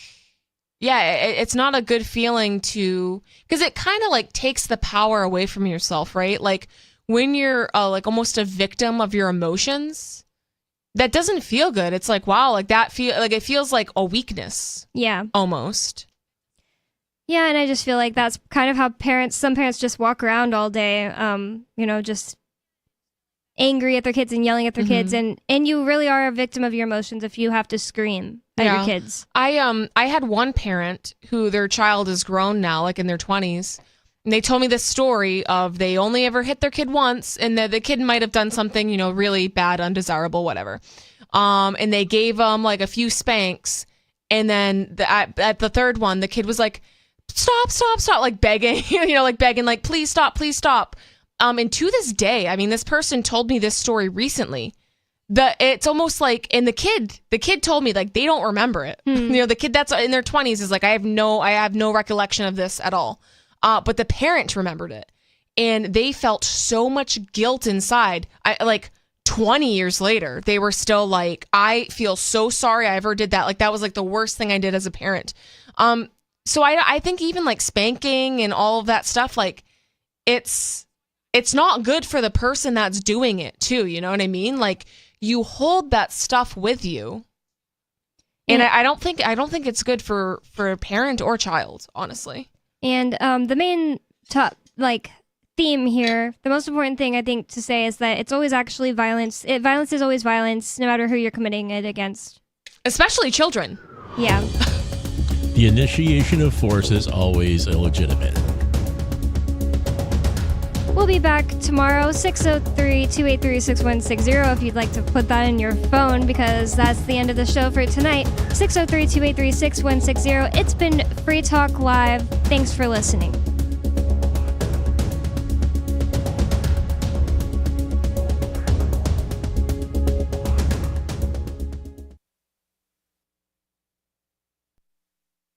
This hour of Free Talk Live is brought to you by Dash Digital Cash. Dash is the cryptocurrency designed to be used for spending. Rising fees have made Bitcoin useless for purchases, but Dash continues to have fees less than 1 cent per transaction, and its features ensure Dash is undefeated as the most useful cryptocurrency in the marketplace. From a technical standpoint, Dash transactions are irreversible, and its network is protected from 51% attacks by their Chainlocks technology. There's no need to wait for a confirmation before considering a Dash transaction complete, so it's great for merchants. Dash is one of the oldest cryptocurrencies and is widely available on exchanges, including the decentralized Maya protocol, and in multidash.org. Big thanks to the Dash DAO for sending us 32 Dash per month to promote Dash on the air. Visit dash.org to learn about Dash. Dash.org. Free speech is protected on the internet, right? Not always. Government agencies try to limit free speech and commerce on the net. Luckily, when they do, the Institute for Justice is there to defend your First Amendment right to free speech. IJ helped set the first federal precedent for internet free speech in 1999, and ever since has worked to prevent unconstitutional roadblocks in cyberspace. Visit our website today at ij.org. What if you want to hear the latest episode of Free Talk Live, but all you have is your phone, you forgot to download our archive, and you have no data connection? You can call our Listen line at 641-793-0191. That's a long-distance number, so you may incur charges. If not, listen as long as you want. 641-793-0191. The Free Talk Live Listen line, 641-793-0191. This is the Liberty Radio Network, broadcasting the latest liberty-oriented audio content 24 hours a day at LRN.FM. From Feature Story News in Washington, I'm Nick Harper. 51 people have died in the single biggest loss of life in Ukraine from a missile strike in months. President Volodymyr Zelensky has called it an act of Russian terror. FSN's Megumi Lim has the latest from Kiev. There were about 60 people gathered there to attend a memorial service of a deceased resident when the missile attack happened. Now, there are still rescue operations going on there. Pretty gruesome images of dead bodies near the blast site, and rescue crews still trying to get through the rubble as smoke is still rising from the rubble. Meanwhile, the United States has transferred over 1 million seized Iranian bullets to Ukraine. It comes amid concerns that Kiev is using ammunition quicker than it can be supplied. And in the US, fresh polling suggests the appetite to keep supporting Ukraine's military is waning. FSN's William Denslow reports from New York. According to the US military, the Iranian munitions were seized from a ship heading to Yemen back in December. Officials say 1.1 million bullets have now been sent to Ukraine as it continues its counteroffensive against Russian forces. US Congress has already approved roughly $113 billion in aid to Ukraine, but additional spending was stripped from a recent spending measure, with some Republicans reluctant to commit more funds. And a recent Reuters Ipsos poll found that 41% of Americans support providing weapons to Ukraine, while 35% disagree. William Denslow, New York. Joe Biden is taking a page out of Donald Trump's immigration playbook. The current president has waived 26 federal laws to allow for construction of a new stretch of border wall in southern Texas. FSN's Tony Waterman has more. This new stretch of wall will run about 20 miles or 32 kilometers and will be constructed in Starr County, which is currently seeing a large influx of migrants. The Biden administration says it will be paid for using already appropriated funds. Border Patrol agents apprehended more than 200,000 migrants last month, the highest number since last December. While running for president in 2020, Biden promised he wouldn't build another foot of border wall. But amid this latest surge in migrants, he's coming under increasing pressure from both Republicans and Democrats to do more to stem the flow. A man who shot and injured 10 people in a crowded New York City subway carriage has been sentenced to life in prison. 64-year-old Frank James pleaded guilty to terrorism charges following last April's attack. He set off smoke bombs in a carriage during the morning rush hour before shooting people at random. From Bureaus Worldwide, this is FSN.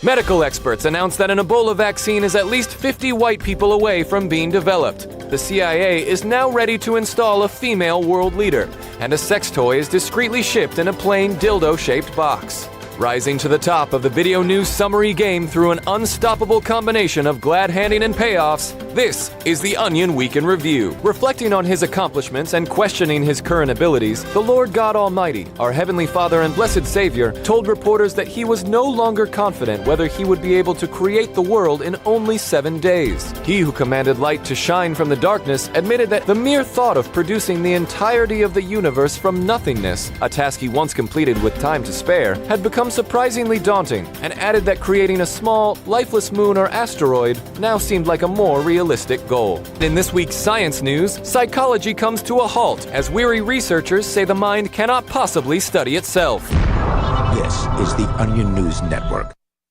The latest episode of Declare Your Independence is next, here on the Liberty Radio Network, LRN.FM. It's time for Declare Your Independence with Ernest Hancock. Believe me when I say we have a difficult time ahead of us. But if we are to be prepared for it, we must first shed our fear of it. I stand here without fear because I remember that I am here not because of the path that lies before me, but because of the path that lies behind me. I remember that for 100 years we have fought these machines. And after a century of war, I remember that which matters most. We are still here! Tonight, let us make them remember we are not afraid!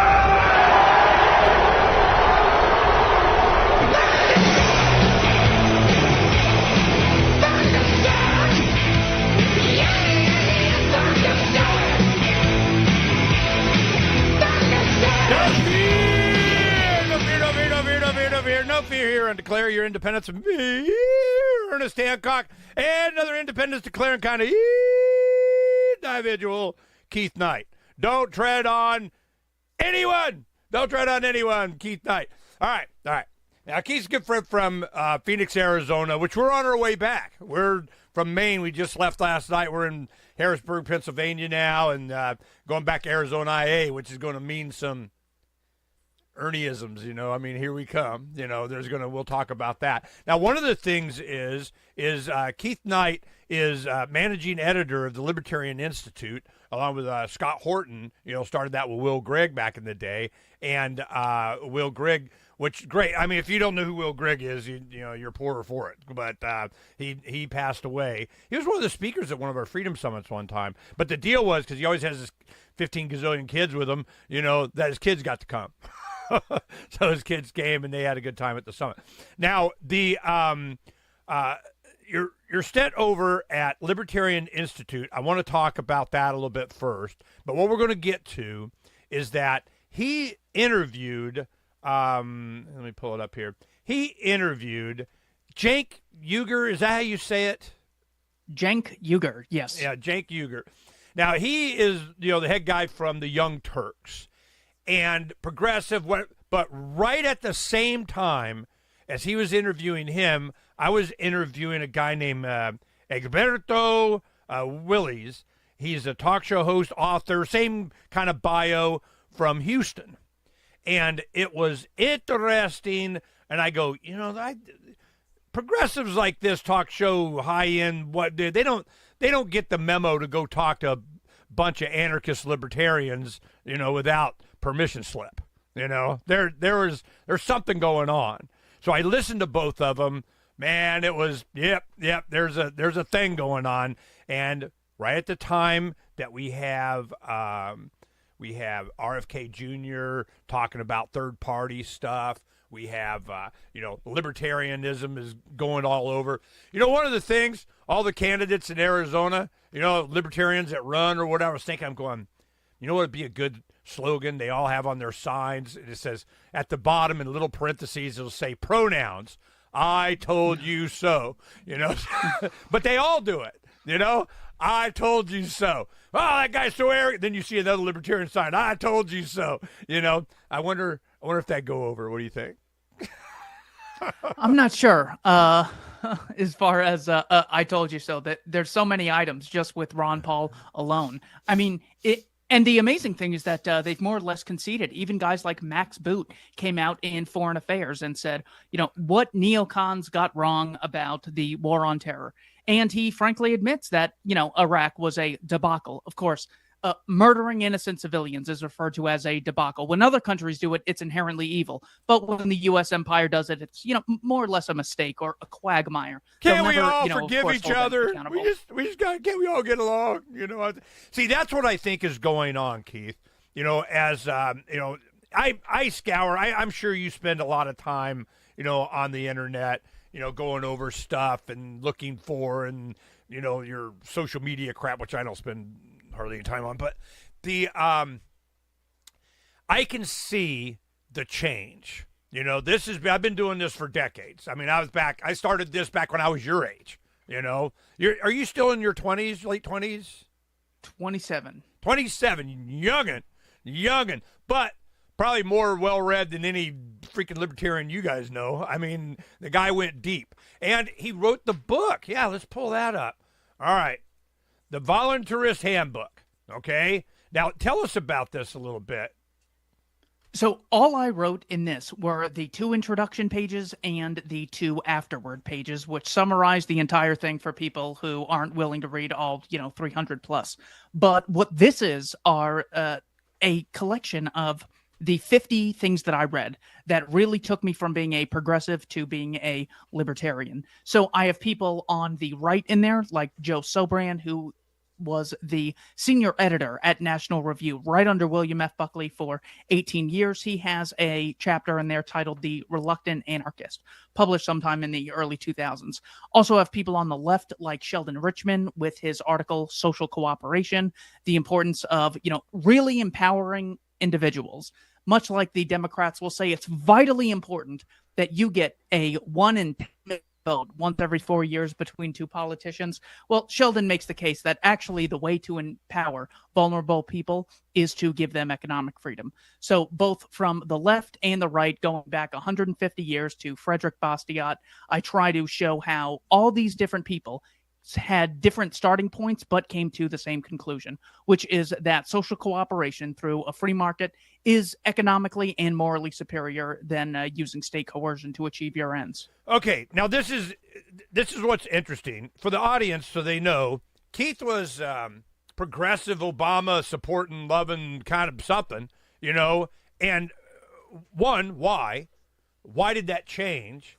Were these the articles that, kind of prompted you to, form in your mind what it is that you believe? And why did you care? This is the one thing. I would be like, we've talked before, but, I don't even remember what you said to this. It's like, well, I read this and I did that, and I kind of go, whoa. There was some grandma, uncle, employer, coach, teacher, something that made it to where you even gave a crap. That you picked up the book, that you wanted to know the truth. Where'd that come from? Yeah, I'm not sure what sparked my interest, but it was more or less my grandparents. When we would go to Sedona, they would just talk about how there's two sets of people in America.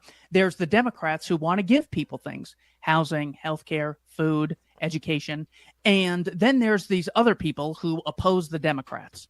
Therefore, there's a bunch of people who don't want people to have food, housing, healthcare, education, etc. So when I saw that dichotomy, I said, what kind of world do I live in where it's not like there's one or two psychopaths who don't want people to have things? Half the country and a bunch of really powerful politicians just don't want you to have something that you can have for free. So that was just so shocking to me, this dichotomy, that I had to look into it. And I go, I can't believe there's this guy, Glenn Beck, who, is more or less like the leader of these evil idiots who just want to deprive us of things that allow you to live. And originally, it was coming across the work of people like Henry Hazlitt, who said that economics is about not just understanding the immediate effects of a policy on one group, but also the long-term effects of a policy on other competing groups. Because resources are scarce, every dollar or piece of concrete that is spent pleasing this person or organization is taken away from other organizations to achieve their ends. So once I saw that there were no solutions, only trade-offs, as the saying goes, then I was at least able to analyze things from a rational economic lens. And then what really hit me was when Glenn Beck mentioned that the Affordable Care Act has something called the individual mandate, not to mention the Independent Payment Advisory Board, which is literally the death panel. The individual mandate forced you to purchase something against your will. So even though people should exercise, watch Freedom's Phoenix with Ernest Hancock, people should be nice to others, people should show up on time. Well, the question is not should they, the question is should they be forced to and put in jail if they choose not to? And I really sat on this for a while, and I said, you know what? No, I think the Affordable Care Act's unjust because it forces someone to buy something against their will. It took me about 10 years to apply that principle consistently to schooling, the military, Medicare, Social Security, but eventually I did. So it was really seeing the fake-false dichotomy, being passionate about it, being curious about how such a thing could exist, and then being introduced to the ideas of voluntarism by people like Ron Paul and Glenn Beck. Okay. When you said, well, I was questioning and I just kind of picked up Hazlitt, started reading, he said this cool stuff and everything. Why did you pick up that book? How did you even know where to go?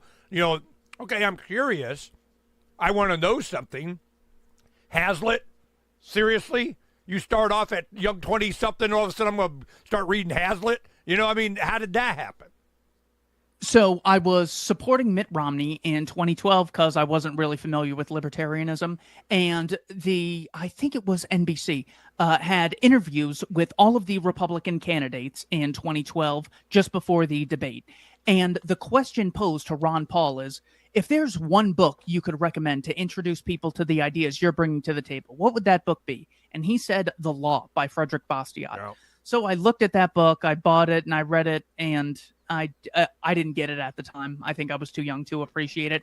But in the related section of the books that you can find online, Economics in One Lesson was on there. And that caught my eye because I go, one lesson? Well, talk about time efficiency and opportunity cost. One lesson, it's a thin book too. I'm going to read this and see what it is. And just in the introduction alone, it really just gives you a totally different set of glasses to really see the world through. So what Hazlitt does is he goes through all these arguments one by one with this economic reasoning. So he takes the example of the minimum wage, something I always thought was obvious. The state needs to impose minimum wage or else basically everyone would be completely impoverished. Well, first of all, it never occurred to me to look at what percentage of people earn minimum wage. According to the Bureau of Labor Statistics, it's 1.4% of full-time workers earn the federal minimum wage. So I wish I had just come across that years ago. That would have really shook me. But what Hazlitt says is when you increase the price of something, we see this with housing and healthcare, it makes people at poorer income levels less likely to be able to access that product or service, even if that product is employment. So it turns out it actually makes sense when you see Jeff Bezos, CEO of Amazon, and the two CEOs of Walmart, Doug McMullen and H. Lee Scott, come out in favor of raising the minimum wage. You'd think, well, they're these greedy corporations. They don't want to even pay you a dime. Why would they want to raise it? Well, it turns out that increasing the price of employment disproportionately affects smaller businesses who are less able to compete with the Walmarts and Amazons of the world. So immediately we see a secondary effect from what appears to be kind, virtuous legislation. That raising the minimum wage helps people. Well, it turns out it also hurts people because far from being just a floor that you raise, it's actually more of a hurdle that makes it harder for people to jump over. Second thing, to get experience, to learn, to whatever. It's a bottom lung on the ratters taken out, that kind of thing. Exactly. And that's what so many people with low skills need. When my first job paid about $2 an hour, it was an illegal job, but that was all I could get at 14 because I wasn't able to be legally employed. But think of the concept of college that is years of work for you getting paid $0 an hour because people realize that there is something to investing your time in something and learning on the job skills. So things like internships, which pay $0 an hour, they violate this principle of the minimum wage, but it's still important for people to have these options. So first thing that happens with minimum wage laws, people with the fewest amount of skills, least amount of experience are less likely to get their foot in the door so they can gain on the job experience and get a higher wage in the future. Second thing that's likely to happen, which Hazlitt gets into, is smaller businesses are less competitive with bigger businesses because their costs have increased and it's harder for them to keep up at earlier stages of production when they're first getting started. Next thing that happens is consumers have fewer choices of what products and services to purchase because there are fewer businesses around because the price of doing business has increased. So there's less competition. So we have higher prices and lower quality in all the goods and services than we would otherwise have because of this minimum wage law. And then what happens when you increase the wage is you attract high-skilled people to positions that they previously ignored. So now highly qualified people are competing with lower qualified people in ways they otherwise would not have. So all this is the secondary and tertiary effects of these well-intended, allegedly, minimum wage laws. And reading Economics in One Lesson by Henry Hazlitt really got me into that. What I did in this in the Voluntarist Handbook is instead of telling people other books to read are Economics in One Lesson, I just took my 20 favorite quotes from Economics in One Lesson and put them in the book. And you can get a free PDF of the Voluntarist Handbook at libertarianinstitute.org. The Institute's more or less trying to get a free archive collection of all things history, philosophy, economics, any way that we could really educate the population in the way that the corporate press is not. We're trying to make it freely available online so you can go to libertarianinstitute.org, use our search engine, type in anything that interests you, and you'll get the freedom position on that topic or idea. Awesomeness. All right. There is before we end the show, an hour and a half, before we end the show, James Corbett and Richard Grove, is helping, do some stuff too. That we're bringing a Ernie activist thing back to Arizona. So it's my Christmas present to Arizona because I always got to, I come back, I got to do something, And it's a leave me aloneism or I'm going to, I just do it because I know you're not going to leave me alone, that kind of thing. So we'll talk about that. Now, one of the things is, of course, it would be of interest, the guys that all right, so people understand. In Arizona in the late 60s, it started a thing called the Arizona Breakfast Club, and Harry Everingham was, traveled around during World War II, with Nazi captured films of they're coming after us. Rosie the Riveter needs to start making more rivets. I mean, whatever. We're doing that. And then it was, after the war, it's them damn Soviets. We got to get them damn Soviets, Cold War Soviets.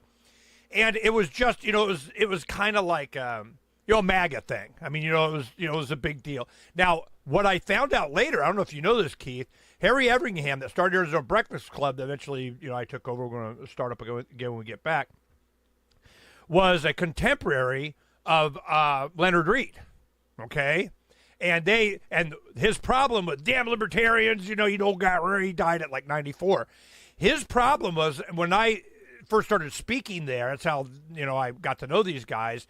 And then, of course, I came across the libertarians. I go, hey, man, this libertarian thing, you know what's going on. No, them libertarians are bad, libertarians. And the reason is because in the 50s and the early 60s, when they were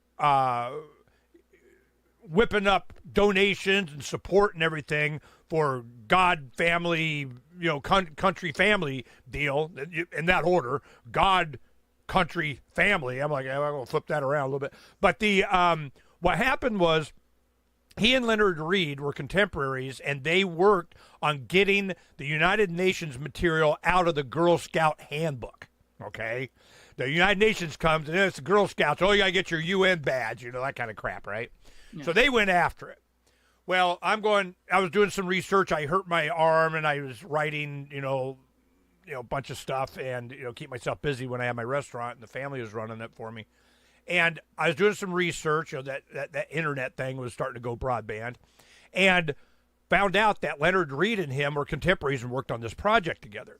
His abhorrence to libertarianism or whatever was this. When they did, what do they call it, Rampart College up in, what was it, Colorado Springs or something. Anyway, it's the libertarian, the objectivist recruitment and getting their mind right of middle management and large corporations that would send all their management there to do what you did. They're reading and studying the volunteer's handbook kind of thing. Well, that would be like a summer 2-week course, and that kind of stuff became popular for decades. Now, Butler Schaefer, was part of that. He was one of the teachers there and so on, which is a law professor that recently passed. Well, during this, his criticism is that